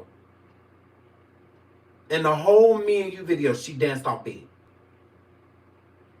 Correct. She gave Jessica Alba and Honey, because Jessica Alba was a terrible dancer. I said, ooh, girl, 2 left feet. 2 left feet. And then they give it to Cassie. It's like, neither one of you can dance. If the dancers are dancing better than you, you can't dance. You know when you can dance when they don't outshine you. Janet Jackson ain't never been outshined by none of her dancers. Michael Jackson was never outshined by any of his dancers. Beyonce was never outshined by any of her dancers. You know, now she dances less. But back then when she was like really hitting those 20 counts and all of that stuff, she was eating. You could keep your eyes on Beyonce because she served. Great performer. She could dance. Great rhythm. She's here. She's arrived. That's why everybody was on Blue Ivy's case when she first started, because all of the dancers outshined her. So it made it easy to point out her flaws when everybody else was in sync. Now Blue Ivy is in sync with the other dancers. So it's hard for people to say, like, she can't dance. Yes, she can. Yes, she can. She's in sync with her. They're not, like, outshining her anymore. Now, she right there with them. She right there eating with them. Sierra, she don't get outshined by her dancers. No. Sierra be out there eating. Even Megan Thee Stallion. Megan Thee Stallion be out there eating. She don't be outshined. Not at all. Now somebody like Glorilla, outshined. Her dancers always outshine her because Glorilla can dance. Like, love her down. She's no dancer. Not at all. Mary J. Blige, always outshined by her dance. Girl. So, when it came to Cassie, there is really no true talent besides modeling. Cassie, beautiful. Gorgeous. So now if he's going to invest in that, that's something you can make some money off of. He wasn't making no damn money off no Cassie. She collaborating with the Chris Browns and the Nicki Minaj's and still nothing. Crickets. Crickets. And I'm not saying that like I haven't listened to Cassie's music. I have. I used to like the song Got a Long Way to Go. That's one of my favorite songs by Cassie. Because you got a long way. I used to love that song. I thought it was cute. I thought the melody was a cute melody. You didn't have to do too much, to sing the song. I really liked that song. I did. Had potential. But like other than that, he never believed in her. So when a person says like, oh, well, he signed her to this deal and he never brought her out with any albums, for what?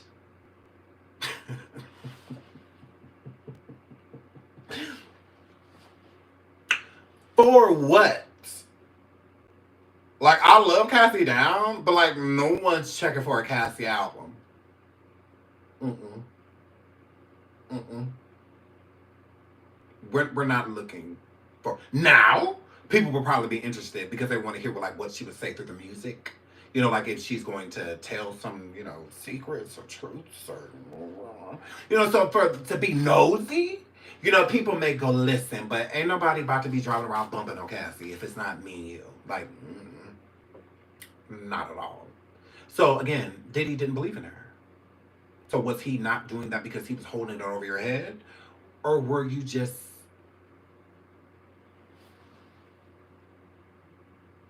Because it's not like Jennifer Hudson was being held back. Fantasia was over there dating Diddy, for 10 years, and he signed her to... Then we'd be like, why would you do that? Like, she's so talented. Like Faith Evans, somebody like... It's like, oh my God. Like, they're so... Why would you do that? When they are so lit. Like, we love them. We already felt some type of way about all of the bad boy artists and what happened to them. So why would we not feel that same way about Cassie? Notice, when people talk about the bad boy artists being effed over, no one brings up Cassie. Mace, Notorious B.I.G., Lil' Kim, Mary J. Blige, 112, Dream, Danity Kane, those type of people come up. Not no damn Cassie. We talking about artists that changed the game. Artists like Total and, they changed the game. They did. 100. Mary created her own genre of music. She became a queen. That was never Cassie's future. That wasn't going to happen. He could have gave her all 10 albums, and they all would have flopped. They all would have flopped. People like to look at Cassie, not listen to her. Most people don't even know what Cassie's voice sounds like, even still to this day. She was always seen and not heard. Fact. A lot of people have no idea what she sounds like, her talking voice sounds like. So when that audio came out, people was like, that's Cassie? Because we're not used to her talking. We used to her doing this.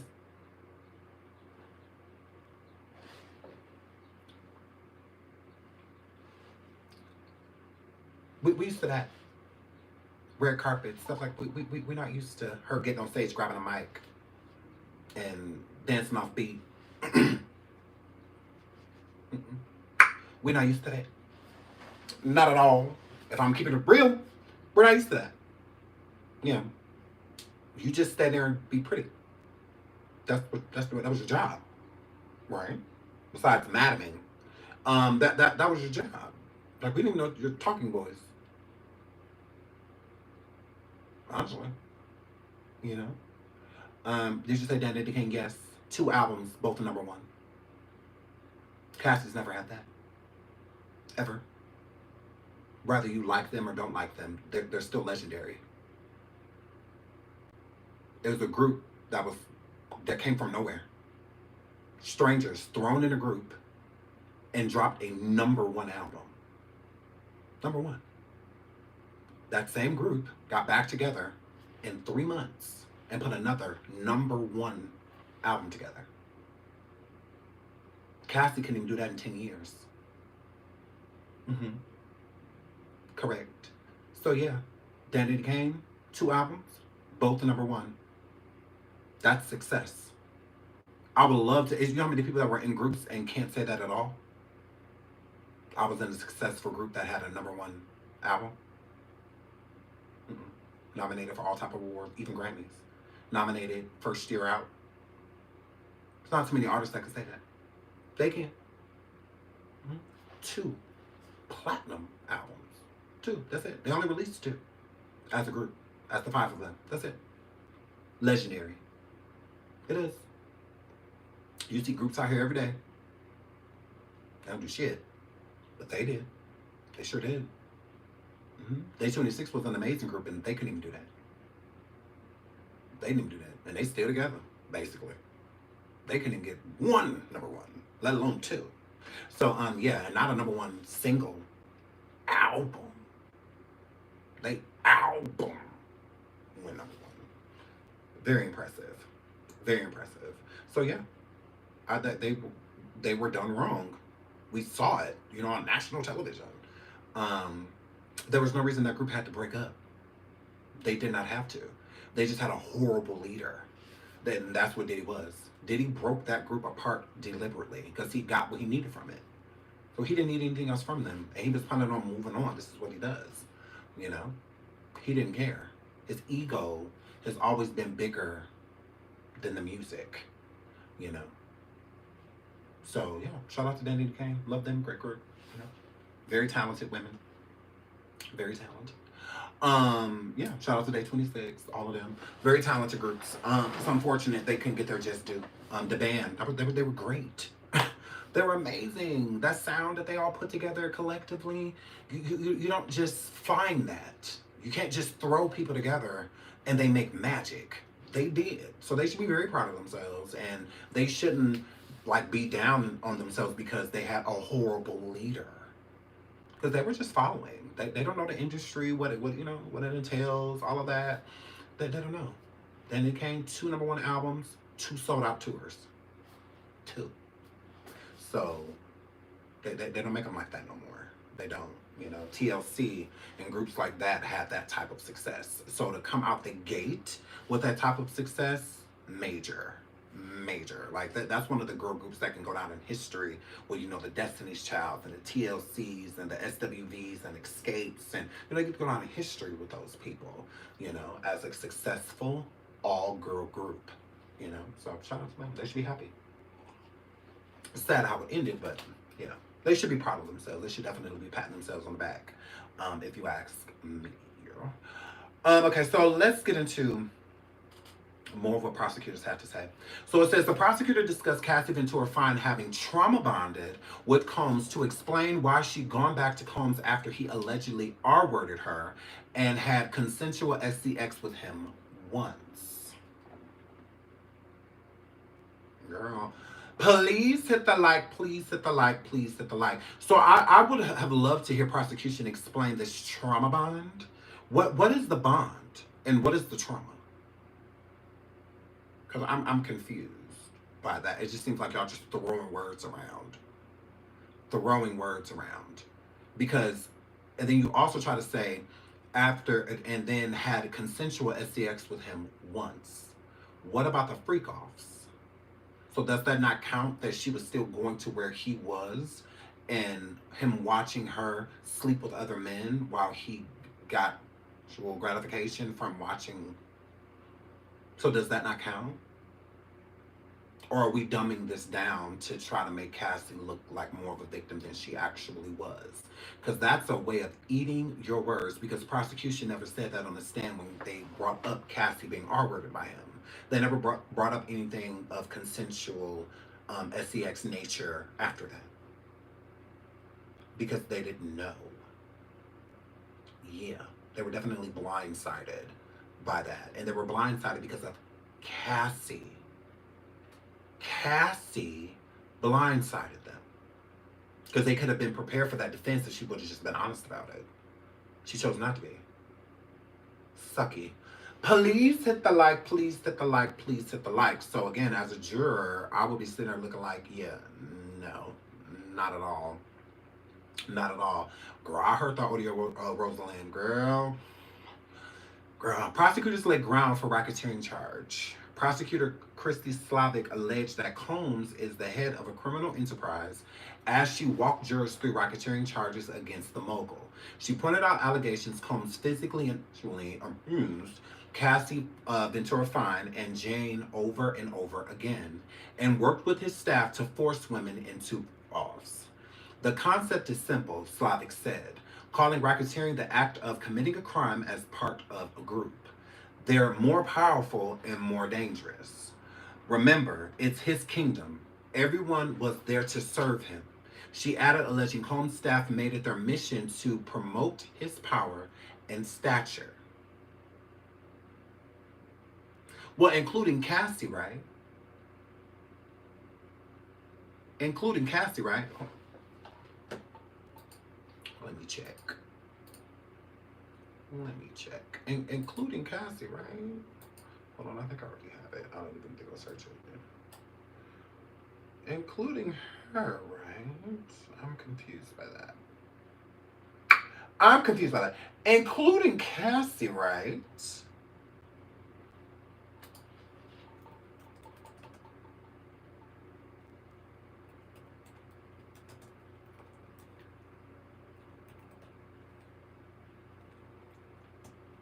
Are you not going to type anymore?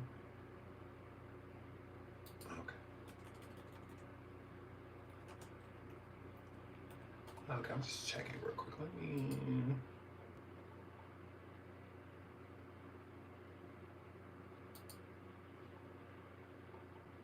You playing games, and now all my friends can go and we can stay here. Everybody can go and we're gonna stay here. Everybody heard. So they're all leaving and we're staying here until you show me that. I'm going to kill you. You don't understand. I don't give a. I never killed anybody in my life, but I will kill you because you're f***ing with me. You're f***ing with me in my life right now. No, you playing games, and now all my friends can go and we can stay here. Everybody can go and we're gonna stay here. Everybody heard. So they're all leaving and we're staying here until you show me that. I'm going to kill you. You don't understand. I don't give a. I never killed anybody in my life, but I will kill you because you're f***ing with me. You're f***ing with me in my life right now. Okay. So you're referring to Cassie then, right? Or am I wrong? Because I'm super confused by that. Super confused. You would have to be speaking of her too, stating that, because she was pushing his power as well. Because she said, who's she talking to? She's talking to one of the men that was hanging out at the house that allegedly saw an FO tape of her and Diddy or whoever was involved in the FO tape. And she wanted to know what he saw. And he wouldn't tell her. Like, he made it seem as if he really didn't see nothing, you know, and whatnot. So she felt the need to put him into submission and telling her what he saw. Or what he saw. So she was doing it to them. But since she has immunity, let's overlook that. Why? Why? No, let's look right at it. Let's look right at it. Please hit the like. Please hit the like. Please hit the like. No. If that's what was going on, then she took part in it. She absolutely did. So it says, remember, the prosecution says, remember, it's his kingdom.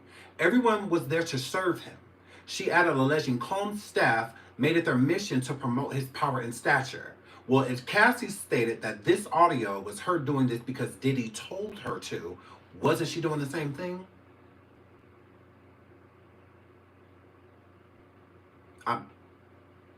I don't, and this was played in court. So, again, the jury knows this. They know. She was doing the same thing. And again, Cassie said that she was doing this because Diddy told her to. Which, again, why would a man tell you to threaten another man and you're a woman? I don't get that. Because where's the fear? Where's the fear? Cassie couldn't threaten me about nothing. I will huff and I will puff and I will blow your little skinny ass down. Go. Get away from me. Talk about what you gonna do. Girl, I had my daughter come up here and beat your ass. Play with me if you want to. Girl, I had my auntie, one of my cousins come over here and, girl, you think Diddy threw you all around that hallway? Okay. You better go sit down somewhere, because the people I'm going to call, they don't stop till you stop moving. That's how they get down. You can go in the field if you want to. Girl, please. So, yeah. Okay, girl. Prosecutors argue that Diddy attempted to kidnap Cassie, ex-assistant Capricorn Clark. During their closing arguments, prosecutors argued Diddy, Combs, kidnapped Ventura Fine and his ex-assistant Capricorn Clark. They detailed 3 incidents, and those are the ones that we read earlier. Clark alleged that she was held against her will for 5 days after several pieces of jewelry went missing at the rapper's home. Here's another thing. Okay, with these, why did they add in Dawn? Why did they add in Dawn? Because Dawn said that she was held against her will in a vehicle. That he kept her outside in winter in New York in a freezing car because he wouldn't let her turn on the heater or anything, or turn the car on, and she was not allowed to get out of it. So she had to call her father and other people to basically come get her out of that situation. See, Dawn can say she was afraid of Diddy. Why? Because she wasn't sleeping with him. Mm-hmm. She wasn't getting paid to sleep with them or to other men. None of that was going on. So if Dawn was afraid of Diddy, that makes sense. For Cassie to say that she was afraid of Diddy, but would say things like this. Oh, no, you playing games. And now we're not. Now all my friends can go and we can stay here. Everybody can go and we're gonna stay here. Everybody heard. So they're all leaving and we're staying here until you show me that I'm going to kill you. You don't understand. I don't give a. I never killed anybody in my life, but I will kill you because you're f***ing with me. You're f***ing with me in my life right now.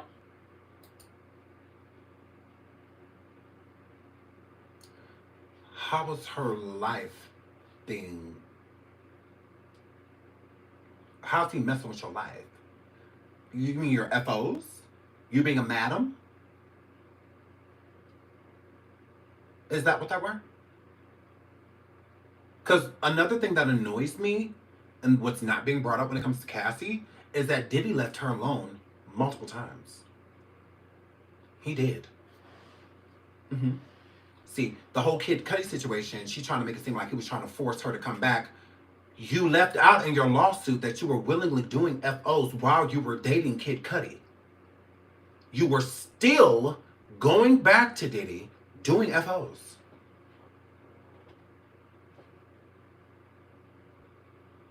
So you had successfully left him. The issue was you kept contacting him. It was you. You were willingly going back doing FOs while with Kid Cudi. Why wouldn't he feel some type of way? Now, don't get me wrong. I'm not excusing any of Diddy's behavior. Oh, no. There should have been nothing that happened on Kid Cudi's property. He shouldn't have been targeted or anything like that at all. Not at all. That's Diddy being a narcissist, feeling like Kid Cudi sitting over there like, aha, I got your... And Kid Cudi wasn't feeling like that at all, because he didn't even know that she was going back over there doing none of that. Neither did Alex Fine. Neither did he. So because she being slick, going around doing certain things, and then as soon as she get caught, then all of a sudden, I'm a victim. No, you've been that. This is not of a victim, what you doing right now. You're literally putting yourself in a line of fire, and you are pulling innocent people into these equations just for you to keep with this dude for money.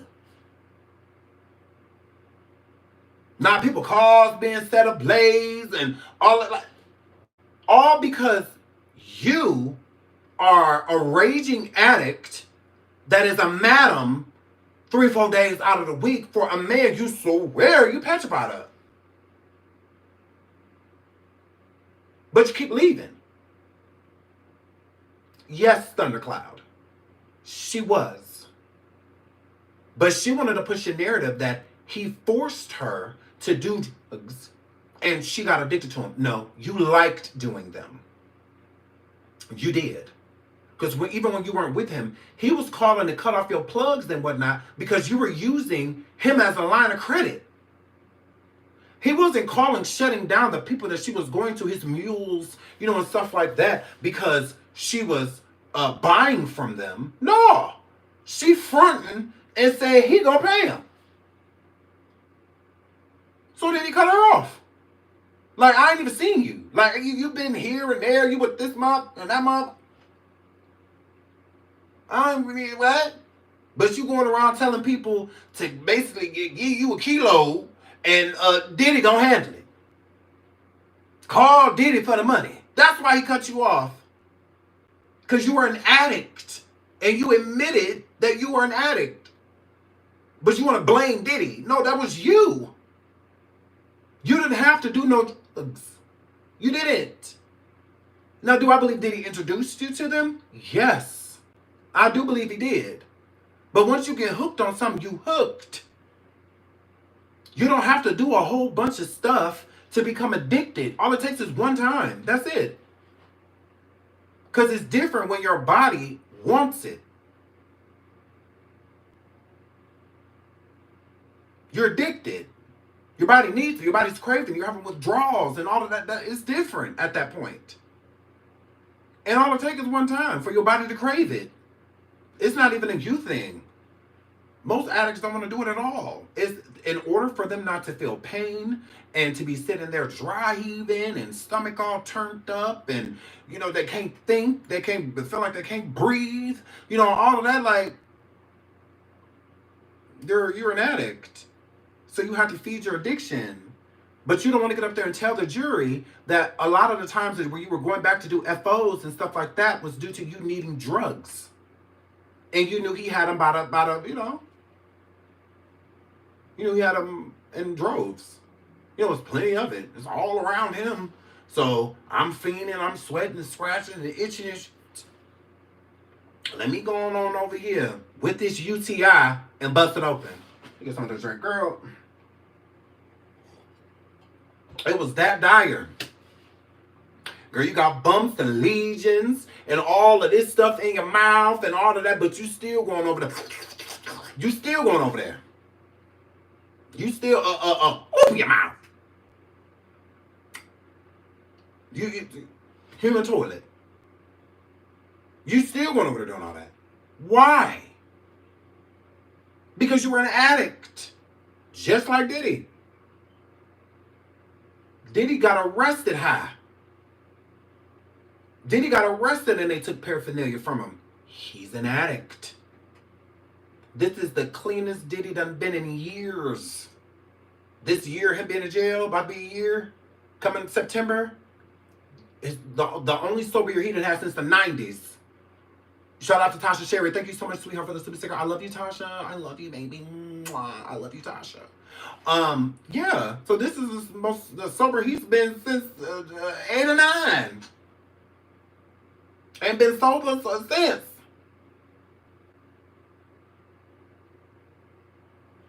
So it's just, I mean, let's keep it real. That's true. Fact.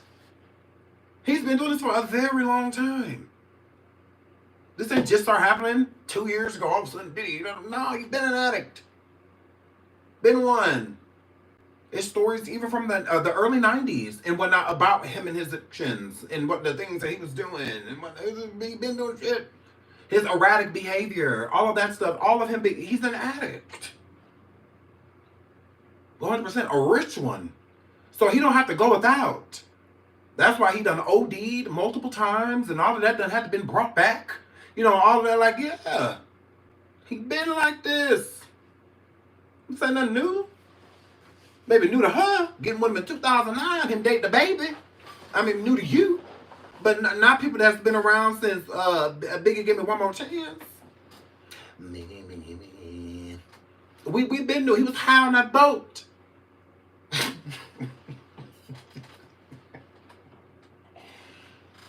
Or you gotta be how to say take that, and you out here literally doing it.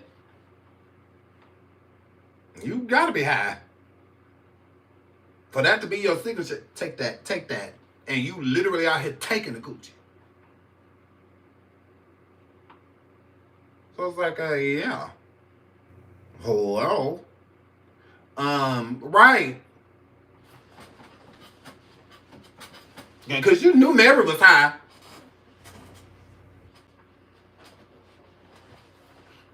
That's why she on stage right now looking bored, because she's sober. Girl, that's why Mary up there now.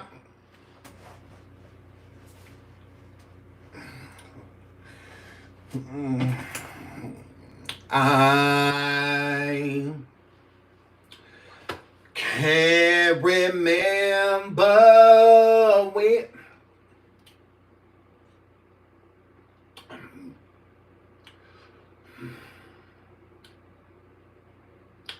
Reminisce on the love. She letting the crowd do all the work, because she's sober. When Mary was high, she'd be up there sweating, bang across her forehead, girl. Singing all the cuts. Girl. Now she's sober. Mary up there bored as hell. Mary like, oh my God. Oh my God.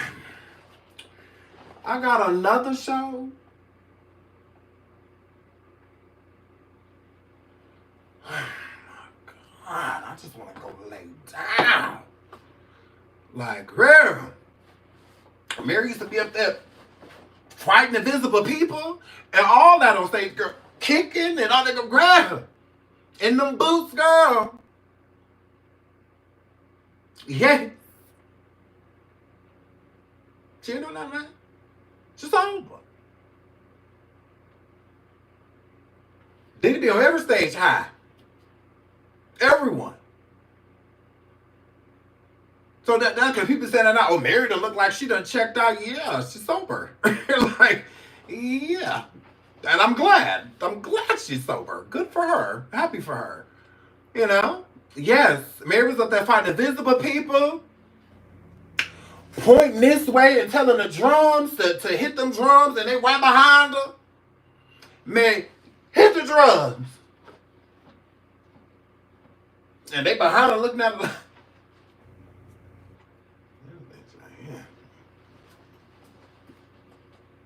that's a shame. Again. You know, so it's just like, hey, that's how they was.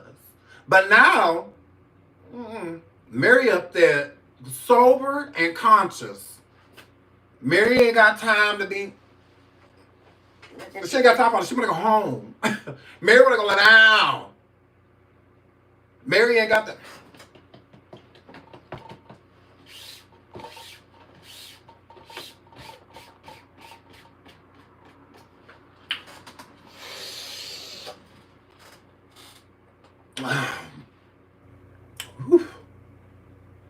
Let's go. So yes, that ain't going on no more. No.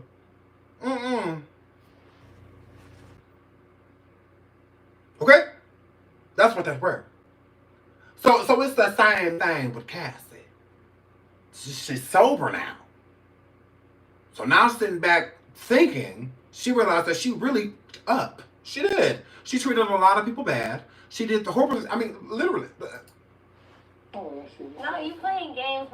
And now we're never. Now all my friends can go and we can stay here. Everybody can go and we're gonna stay here. Because you can bet your ass, Cassie. Everybody heard. So they're all leaving and we're staying here until you show me that I'm going to kill you. You don't understand. I don't give a. I never killed anybody in my life, but I will kill you because you're f***ing with me. You're f***ing with me in my life right now. No, you playing games. And now we're never. That's how she was. Powder on the nose. All of that, girl. High than a Cooter Brown. Higher than a Cooter Brown. Everybody heard. So they're all leaving, and we're staying here until you show me that I'm going to kill you. You don't understand. I don't give a. I never killed anybody in my life, but I will kill you because you're f***ing with me. You're f***ing with me in my life right now. So this was recorded. Imagine the stuff that isn't. Imagine how she treated people and we didn't hear. She liked the power that Diddy had. She liked it. She did. Now, do I think that she feared it? Yes. I do think that she was fearful of him. Mm-hmm. I do. But antagonizing a person when you're in a DV relationship is the wrong way to go. And most women and men that are in DV relationships do not antagonize. They don't. They will walk on eggshells. Trust said Diddy had this recorded. I think Diddy was on the phone. Correct. Correct. Correct. I'm not going to say this is Cassie's situation, but I do find some women, and men in DV relationships, the only time they feel cared for is when they're being hurt and harmed, because that's when that person is spending the most attention on them. So sometimes they will push buttons deliberately to get a reaction and response after them, because it's usually how they're treated afterwards. So afterwards, they're usually wined and dined, and brought gifts and presents, and they're really sweet to them. Afterwards, the whole love bombing, and whatnot. So they will force the person to react in a way that they know, like they know they're gonna take a beating. Like they know they're like, okay, I know he gonna beat me up, but seriously, it happens. Some they will do it deliberately just for attention, because it's the only way that they get attention from the person that they love. And when Cassie expressed on the stand that she was in love with him and she wanted more. So this could have been her way, because again, she knew how the FOs went. She had a premiere the next day. If you're doing an FO and you know you're doing an FO, why leave when you know it's not over? You need a whole 24 hours to get ready. Diddy owns private jets, all type of stuff. He can make sure you get there. And like you said, it was your job. You felt like it was a job. So what was the rush for you to leave? And then if you pay attention to the video, she didn't run. She walked. Why are you walking like you ain't afraid? If I'm leaving a situation that I feel like I need to get the hell out of Dodge, I'm running. Diddy ran, not her. Diddy ran down that hallway to get to her. Antagonize.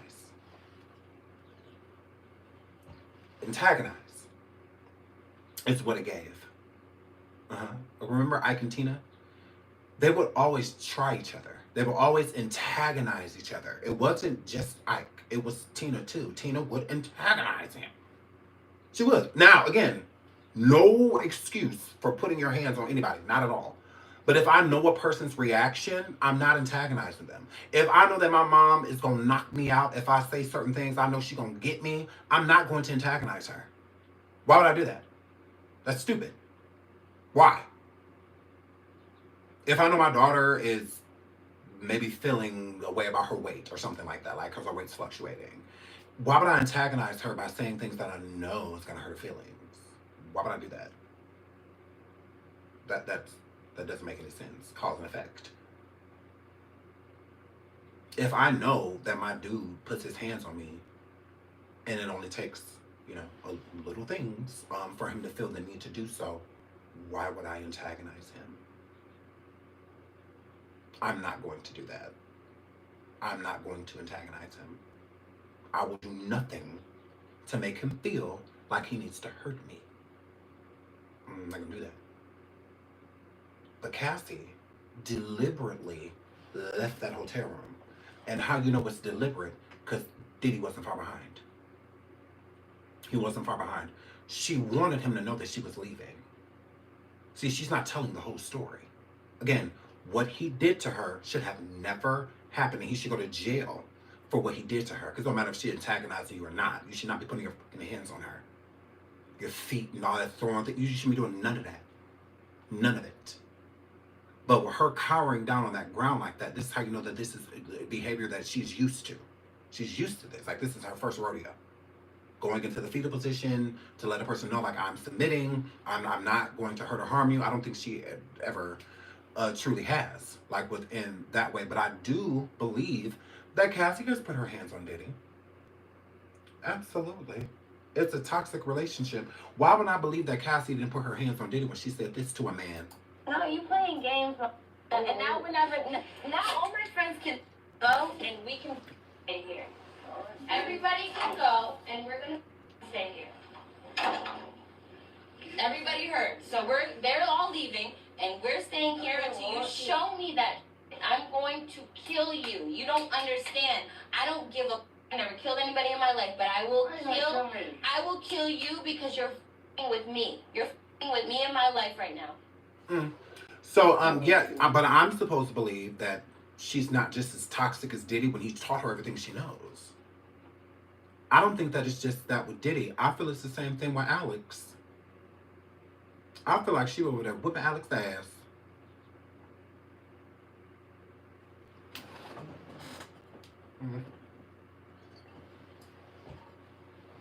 I sure do.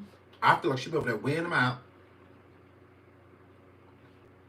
I feel like she was over there weighing him out. Absolutely, you can hear it again. You sure can. No, you playing games.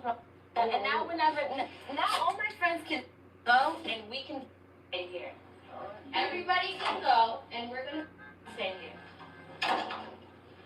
Everybody heard. So they're all leaving and we're staying here until you show me that. I'm going to kill you. You don't understand. I don't give a. I never killed anybody in my life, but I will kill you because you're with me. You're with me in my life right now. So how is she not an accomplice? If they want to play Diddy and people, what about her? It makes it okay because she was scared. That don't sound like somebody afraid to me. That don't sound like that at all. It sounds like she is just as dangerous as he is. She's not saying, I'm going to have somebody do something to you. She said, I'm going to do it. You know what? I've never taken a life, but you're going to be the first one. You. Not, I'm going to have my dude take care of you. Not, I'm going to have these. No. Me. I'm going to do it. Because you win my life. How? You mean your livelihood? Because that's what he messing with. How he messing with your life? How? Because he saw something on the table?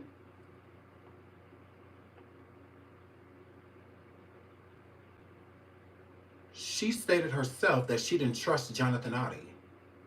Because Jonathan Oddie stated that he had his own recordings of her and Diddy. That is why Diddy settled the lawsuit quietly and privately with Jonathan Oddie. Because this is who I thought this recording was when I first heard it. I'm like, is she talking to Jonathan Oddie? Because she says she never trusted him. She even said it on the stand. She never trusted Jonathan. She didn't too much care for him. She always thought like it was something like sneaky, creepy, about him. She never trusted him. And her discernment paid off because he had recorded certain FOs and that they had. And, so her instinct was right. But it doesn't mean that she wasn't threatening people like him too. I mean, she did it to this man, and he just saw tape. Jonathan was in him and said that he would blast everything and whatnot. And here's one thing that really annoys me. Jonathan Oddie sued, the main part of his lawsuit was due to receiving an STI.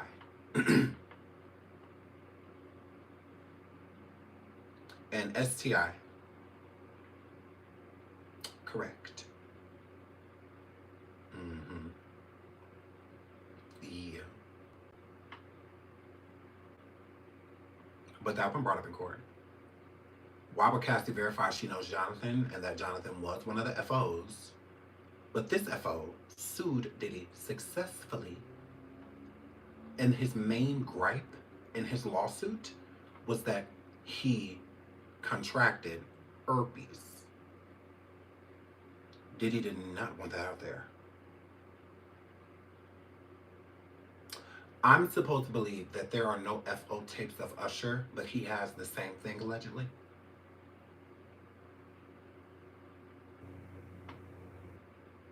But he has the same thing. But he has no involvement. He's never done anything like that. Are you sure? Are you sure? Because what it's giving is that Diddy got it. Allegedly. Because if Usher has it, again, in the 90s, Usher didn't have it. Right? Allegedly. But after Usher was dating Chili, Chili said that she parted ways with Usher because he did something unforgivable, something that you just cannot forgive. Cheating can be forgiven because that's what everybody went to. Because Usher came out with the album Confessions, I feel to throw everybody off, in my honest opinion. Because Chili had already been doing interviews, radio interviews, and whatnot. She had a show coming out on VH1, not too soon after her and Usher broke up for good. Yeah, correct. Also, Lisa Lefta Lopez, like, hated Usher after the whole Chili situation. And we didn't necessarily understand why. And Chili has never stated why she has, why she broke up with him. She never said it. And y'all want to know some other tea that I heard?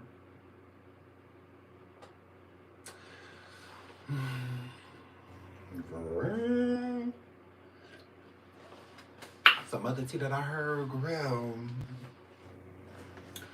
I heard, and I have receipts, that the reason why Chili and Joey Lawrence are together is because allegedly Joey Lawrence contracted herpes in like the early 2000s.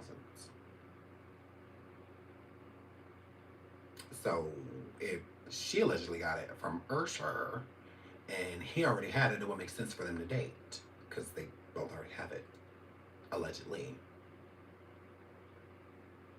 That's what I heard. I heard that Joey Lawrence, out of the Lawrence brothers, because that's who Chili's dating. She's been dating him for years now. I hear that he allegedly contracted certain things. And it's not a coincidence that Chili's dating him and they've been dating for years, and allegedly Chili got popped by Usher. So I found that interesting. I'm like, oh, well, maybe that is the unforgivable thing that Chili was talking about. Because she did admit she broke up with Usher. Usher did not break up with her. And even in Usher's album that came out after, that album is about Chili. The song Confessions, all of that stuff. Usher made it seem like he got another woman pregnant. And that was the unforgivable thing. Bullshit. When you had 5 to 6 women come out and 3 men claiming that they contracted from Usher. So all of them got it, but Chili didn't? Okay. Alrighty. But she's allegedly been dating a dude for the last umpteen years. Overall. So, I mean, hey. It is what I mean. You can believe what you want to believe, but, yeah. That's what that was. That was actually Jermaine's story. Yeah, now Jermaine probably did get another woman pregnant. It wasn't Usher. It wasn't his story. He was definitely lying because at that point in time he didn't have any kids, none. And then even to this day, all of his kids date after Chili. So that child would have been around the same age as their breakup. So we should be able to go back. That child should be the same age. Like if they broke up 13 years ago, then the child should be 13. You know? Type of situation. He don't have any children outside of the women that he was with, his first wife, and the women that he were engaged to and married after. He don't have no kids that predate Chili or predates their breakup or around their breakup. There's no a child that exists that say, Usher's my dad, and because that would be the oldest child. That child will be older than any of Usher's kids. That's not true. He didn't have any children. So he lied. That was not his story. Now, I will believe that was Jermaine Dupri's story, 100%. And that was probably the young lady that's always hanging out with Shy. Bow Wow's daughter. I mean, that could possibly be her. Like, he could have been saying, that's who, he cheated and that. So, I mean, he was talking about her, but it wasn't him. It wasn't Usher, like, not at all. Because the baby should be as old as the album. Should be as old as the album Confessions. Because, again, it came out a little bit after their breakup. He dropped not too soon. It wasn't like they broke up and then 10 years later, here he come with the Confessions album. No, right around the same time. Correct. Mm-hmm. He still got beat by Justin Timberlake because their albums came out at the same time, and Justin beat him. So, yeah, to the number one spot. Usher was number 2, although Confessions was a huge album. So, yeah, he definitely lied and stated, I'm having a baby by a woman that barely No, that's who you allegedly contracted what you contracted from a woman you barely knew. So, yeah, hair flip. So, yeah, I feel that Usher because in the 90s, there was this woman that allegedly tried to sue Diddy for Usher. Because she didn't know that Usher was underage. Mm-hmm. And Diddy had a wild party. And at that party, she slept with Usher. Allegedly. She slept with him. And she had no idea that he was like 13. So it's like her being drunk at a party, hanging, doing drugs, and, all of that, hanging out, having a good time. She thinking everybody at the party grown. Why would I take a 13-year-old here? Like, And then Usher, again, dressed like everybody else, talk like everybody else, walk like everybody else. And then you hang with these grown arse men. Why wouldn't a person think, Of course you should be able to tell by looking at them. But when you got on beer goggles and all of that stuff, it's easy to get lost in translation when pretty much everybody at the party is an adult. Why, again, would you think that you at this party, you seeing a 13-year-old take shots and stuff with everybody? Like, why would you think that that's a kid? Some people do look younger than what they actually are. Some 18, 19-year-olds can pass for 15, 16. But they're, technically grown. Or adults, I should say, not grown, but adults. Being of age to be with who they want to be with, adult-wise, But, no, Usher was a kid. And she tried to sue Diddy for that. Correct. So, again, Usher could have been struggling with what he allegedly has since he was a kid, like a teenager. Like, just getting out of adolescence, traveling into teenagerhood, and that happens because you're around people that you shouldn't be around and doing things you shouldn't be doing. So, allegedly, girl. So it was a lot going on in the Diddy camp. Girl. So it's just hard to believe that no celebrities are on those tapes, but girl, the elite is working at the all-time high right now. Okay. So, I'll be right here. Right? I'll be right here. Right?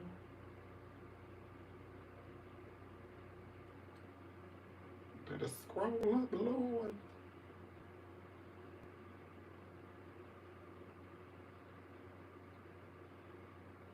Okay, here we go. Right here. Washington trial. Okay. Express says that the jury has an extremely difficult decision. I would say so too, because this is not set in stone. It really is not. We'll talk about that tomorrow. Is this where we were? Yeah, we were here. Okay. Diddy looks comfortable amid closing arguments. During prosecutors' closing arguments, Combs had his chair pulled back about a foot behind his lawyer's seats. He appeared comfortable as his legs were crossed, looking in the direction of the prosecutors and jurors. Later, Combs held his head down with his chin to his chest, writing notes in his lap and handing them to his lawyers. Diddy prosecutors revisit Kid Cudi car inclusion. Prosecutors also zeroed in on Cudi's Porsche being hit with a Molotov cocktail and including in January 2012. Slavic alleged Combs organized for his employees to set the rapper's peer's car on fire. She displayed images of the damaged Porsche, saying it was clearly arson. Of course, the defendant was behind this, she said. He literally said he was going to up Kid Cudi's car. Slavic appeared to be referencing Ventura Fine's testimony. Again, her testimony, not proof, just she said it. You know, Diddy refused to take the stand. Tara, Diddy's not dumb. He's stupid, but he's not dumb. He knows that if he would have got on that stand, that prosecution was going to rip him apart. And not only were they going to rip him apart, when you're passionate about something and when you're getting upset about something at the same time, it's easy to spew and say things that you wouldn't normally say. So for their protection of landing, because they feel like the prosecution's case isn't as strong as it could have been. So they feel like, okay, well, we feel like what we've done thus far, we're good. We don't need you to go up there. Like, there's no need for, besides adding more chaos and confusion. Because once the prosecution gets you, there's no saving you. And I also feel like that has been the plan since the beginning. I don't feel that they ever intended for Diddy to testify, because they would have prepped him and got him ready for testimony. And that never happened. That never happened. So yeah, I don't feel that there was ever an intention for Diddy to get up there and testify.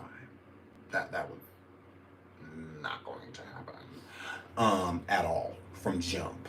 It was never a situation to where those lawyers were speaking to Diddy and was like, okay, well, we're going to have you go up on the stand. No. No. I don't feel that at all. I don't feel that that was even an option type of situation. I'll put him on the stand, heard the defense based on the answers they opened up topics by the judge didn't allow in. Correct. So again, for their protection of the defense that they had already prepared against the people that were going to be testifying, it would be best, because it could get really sticky with getting him up there. And it all depends on what he said, because, you know, people are going to pull apart everything he says. You know, like, oh, well, but he didn't say this. Then he did say this, but he didn't say that. He didn't exclude this. So that means that that's still possible. You know, so it's just like, yeah, no, we're just not going to have you go up there at all. If I was Diddy's attorney, no. I would not have him testify. I don't give a how people felt about it or felt like, oh, well, he got something to hide. So.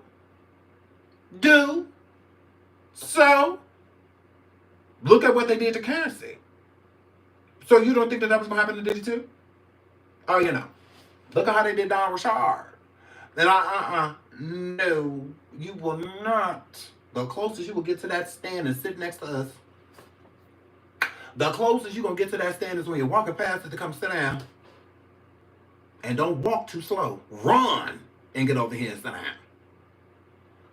So you see how the judge was telling Diddy that, you know, you need to chill out. Don't be looking at the jurors like this. Look like that. So it was already like a whole issue. You know, it was already like a whole issue. So I really don't feel like defense was trying to go there. Like, it was just like, yeah, no, let's just get this shit over with. Okay. Of course, the defendant was behind this, she said. He literally said he was going to up Kid Cudi's car. Slavic appeared to be referencing Ventura's Fine's testimony. Combs' ex-girlfriend told the court that Combs made similar around the time Kid's car was set ablaze. It can't be a wild coincidence, the prosecutor told jurors. Cudi was arguably the most famous person to take the stand during Combs' trial along with Ventura Fine. He used his inner circle prosecutors kicked off closing statements. Combs used violence and fear to lead a criminal enterprise that helped him subject 2 of his former girlfriends to sex trafficking, Slavic said in her closing arguments. The defendant used power, violence, and fear to get what he wanted, Slavic told the jurors in her address. He thought that his fame, wealth, and power put him above the law. True. He used his inner circle, his money, and his influence to cover up his crimes, she argued. Girl. Now I would have to agree with all of that too. So I'm gonna have to change the title because we have been here. What? Ooh, y'all should be proud of me. Yes, men can get UTIs too. How long is that? Okay. Okay, we've been what, 2.5 hours? Oh my word! Oh my word! I hate lives this long. Okay, so I want to talk about Tyler Perry and I want to talk about Christian. I want to talk about them, but I don't want to fuse it now because like this whole live has been about like Diddy, so I kind of want to like leave it like that. I kind of want to like leave it like that. Okay. So here's what we'll do. We'll do a separate live with Tyler and Christian because that's a lot to break down. Like it's not as simple because I have to involve the lawsuit and then compare what Christian said and then compare Christian's new live, the way he just dropped yesterday on TikTok and about what he said. It's a lot. So that's going to be at least like an hour and a half, 2 hour live, just doing that. But I want to keep going with this because there's more with the prosecution and defense with their closing statements. So I want to get into that as well. But I also want to talk about Alex Fine. I want to show y'all that Alex Fine was a freak off. Correct. Alex Fine was a freak off. And I can not like literally prove it, but I have enough information to show you to be like, oh, okay. I see what you mean. He might have been Sean. Like you own something. You own something right there. So I'm gonna bring those receipts too, because I want to like show y'all as I find the things. I want to pull them up and like show you. Like, look, he was definitely a FO. It's a high probability of why he didn't take that stand, because he knew that the defense would come for him. Okay? So I want to do that too. So I'm going to put that in live. Alex Fine being a FO and speaking more on the closing arguments and what we think that the jury will be deciding when they go into deliberation. And then I'm going to talk about, but I'm going to do the Christian Keys and Tyler Perry first. So that's going to be first. And then we'll jump back into Diddy. But I want to do them because it's a lot to the story. 100%. Okay? And Christian got some explaining to do. And not only that, so does Tyler. But I do think Christian is getting closer and closer to suing Tyler Perry. I do. I think Christian is over it. I think he's tired of protecting certain entities that aren't protecting nor looking out for him. And he's getting to his breaking point, you know, to where he's just like, I've had enough. Like, I am done with this, and I am done protecting Tyler. I'm done. He ain't doing nothing for me and whatnot. Like, if you pay attention to the first live that Christian did, he talks about only having like $3,000 in his bank account, and that he was using that money to take care of his rent and his kid's mother's rent, and then like basically going to get some snacks and stuff from Dollar Tree. He literally says Dollar Tree.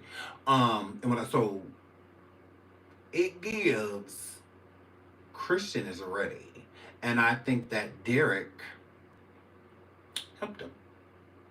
I think that Christian is waiting to see how this lawsuit works out with Derek, and if he and what he has to do to maybe get a win himself if Derek gets a settlement and whatnot, because there's really not too much going on with the case as of right now. So I wonder if they're already in talks of a settlement and whatnot, because Gibbs Tyler Perry wants this to go away as soon as possible, because the elite is already looking for their next target. Black target. Okay? And since as of right now they have to excuse Jay-Z, somebody gotta bite the bullet. Because Diddy's trial is about to be over. Win, lose, or draw. That's about to be done. So they need a new target so that we can keep our eyes off of what clear people are doing in the industry and make a spectacle and be entertained by black ones' demise. So, yeah, I definitely think Tyler Perry's next. I think this is why it's no coincidence that this lawsuit is coming out right around the time Diddy's trial is about to wrap up. I do think that they will go after Tyler. This is more so of an attack on billionaires, men in the industry of color that have too much power. They got too much power. And I think that the elite is ready to take it back. I do. When you hear Make America Great Again, Make America white again. Who do you think's behind that? You really think that's Trump? I mean, he is running the highest office in land. But he's not alone in his thought process. There are people that think just like him. That's why they keep giving him the throne. They keep giving him the keys to the kingdom. Because he's pushing their agenda. So if a person thought that Trump was going to pardon Diddy, never. He's not going to go against the fold. When he's facing his own things, wasn't Trump just facing all of these charges? He's still facing them, right? Didn't they pause it while he is president? It's just on pause. It's not over. They didn't throw it out. He facing his own charges. But let's not look at that. Look at Diddy. Pay attention to Diddy. Don't worry about Trump and Stormy and, all that. Don't worry about that. Nothing to see here. That's not entertainment, although it is. But pay attention to Diddy. Pay attention to him. And then when we're done with him, we'll do it again. We'll just grab another black billionaire and do the same thing. Now, do I think that it's fair that they're targeting these men? No. But if they're committing crimes and whatnot, hey, you're going to be brought to justice when you're brought to justice. It is what it is. Black, white, or indifferent.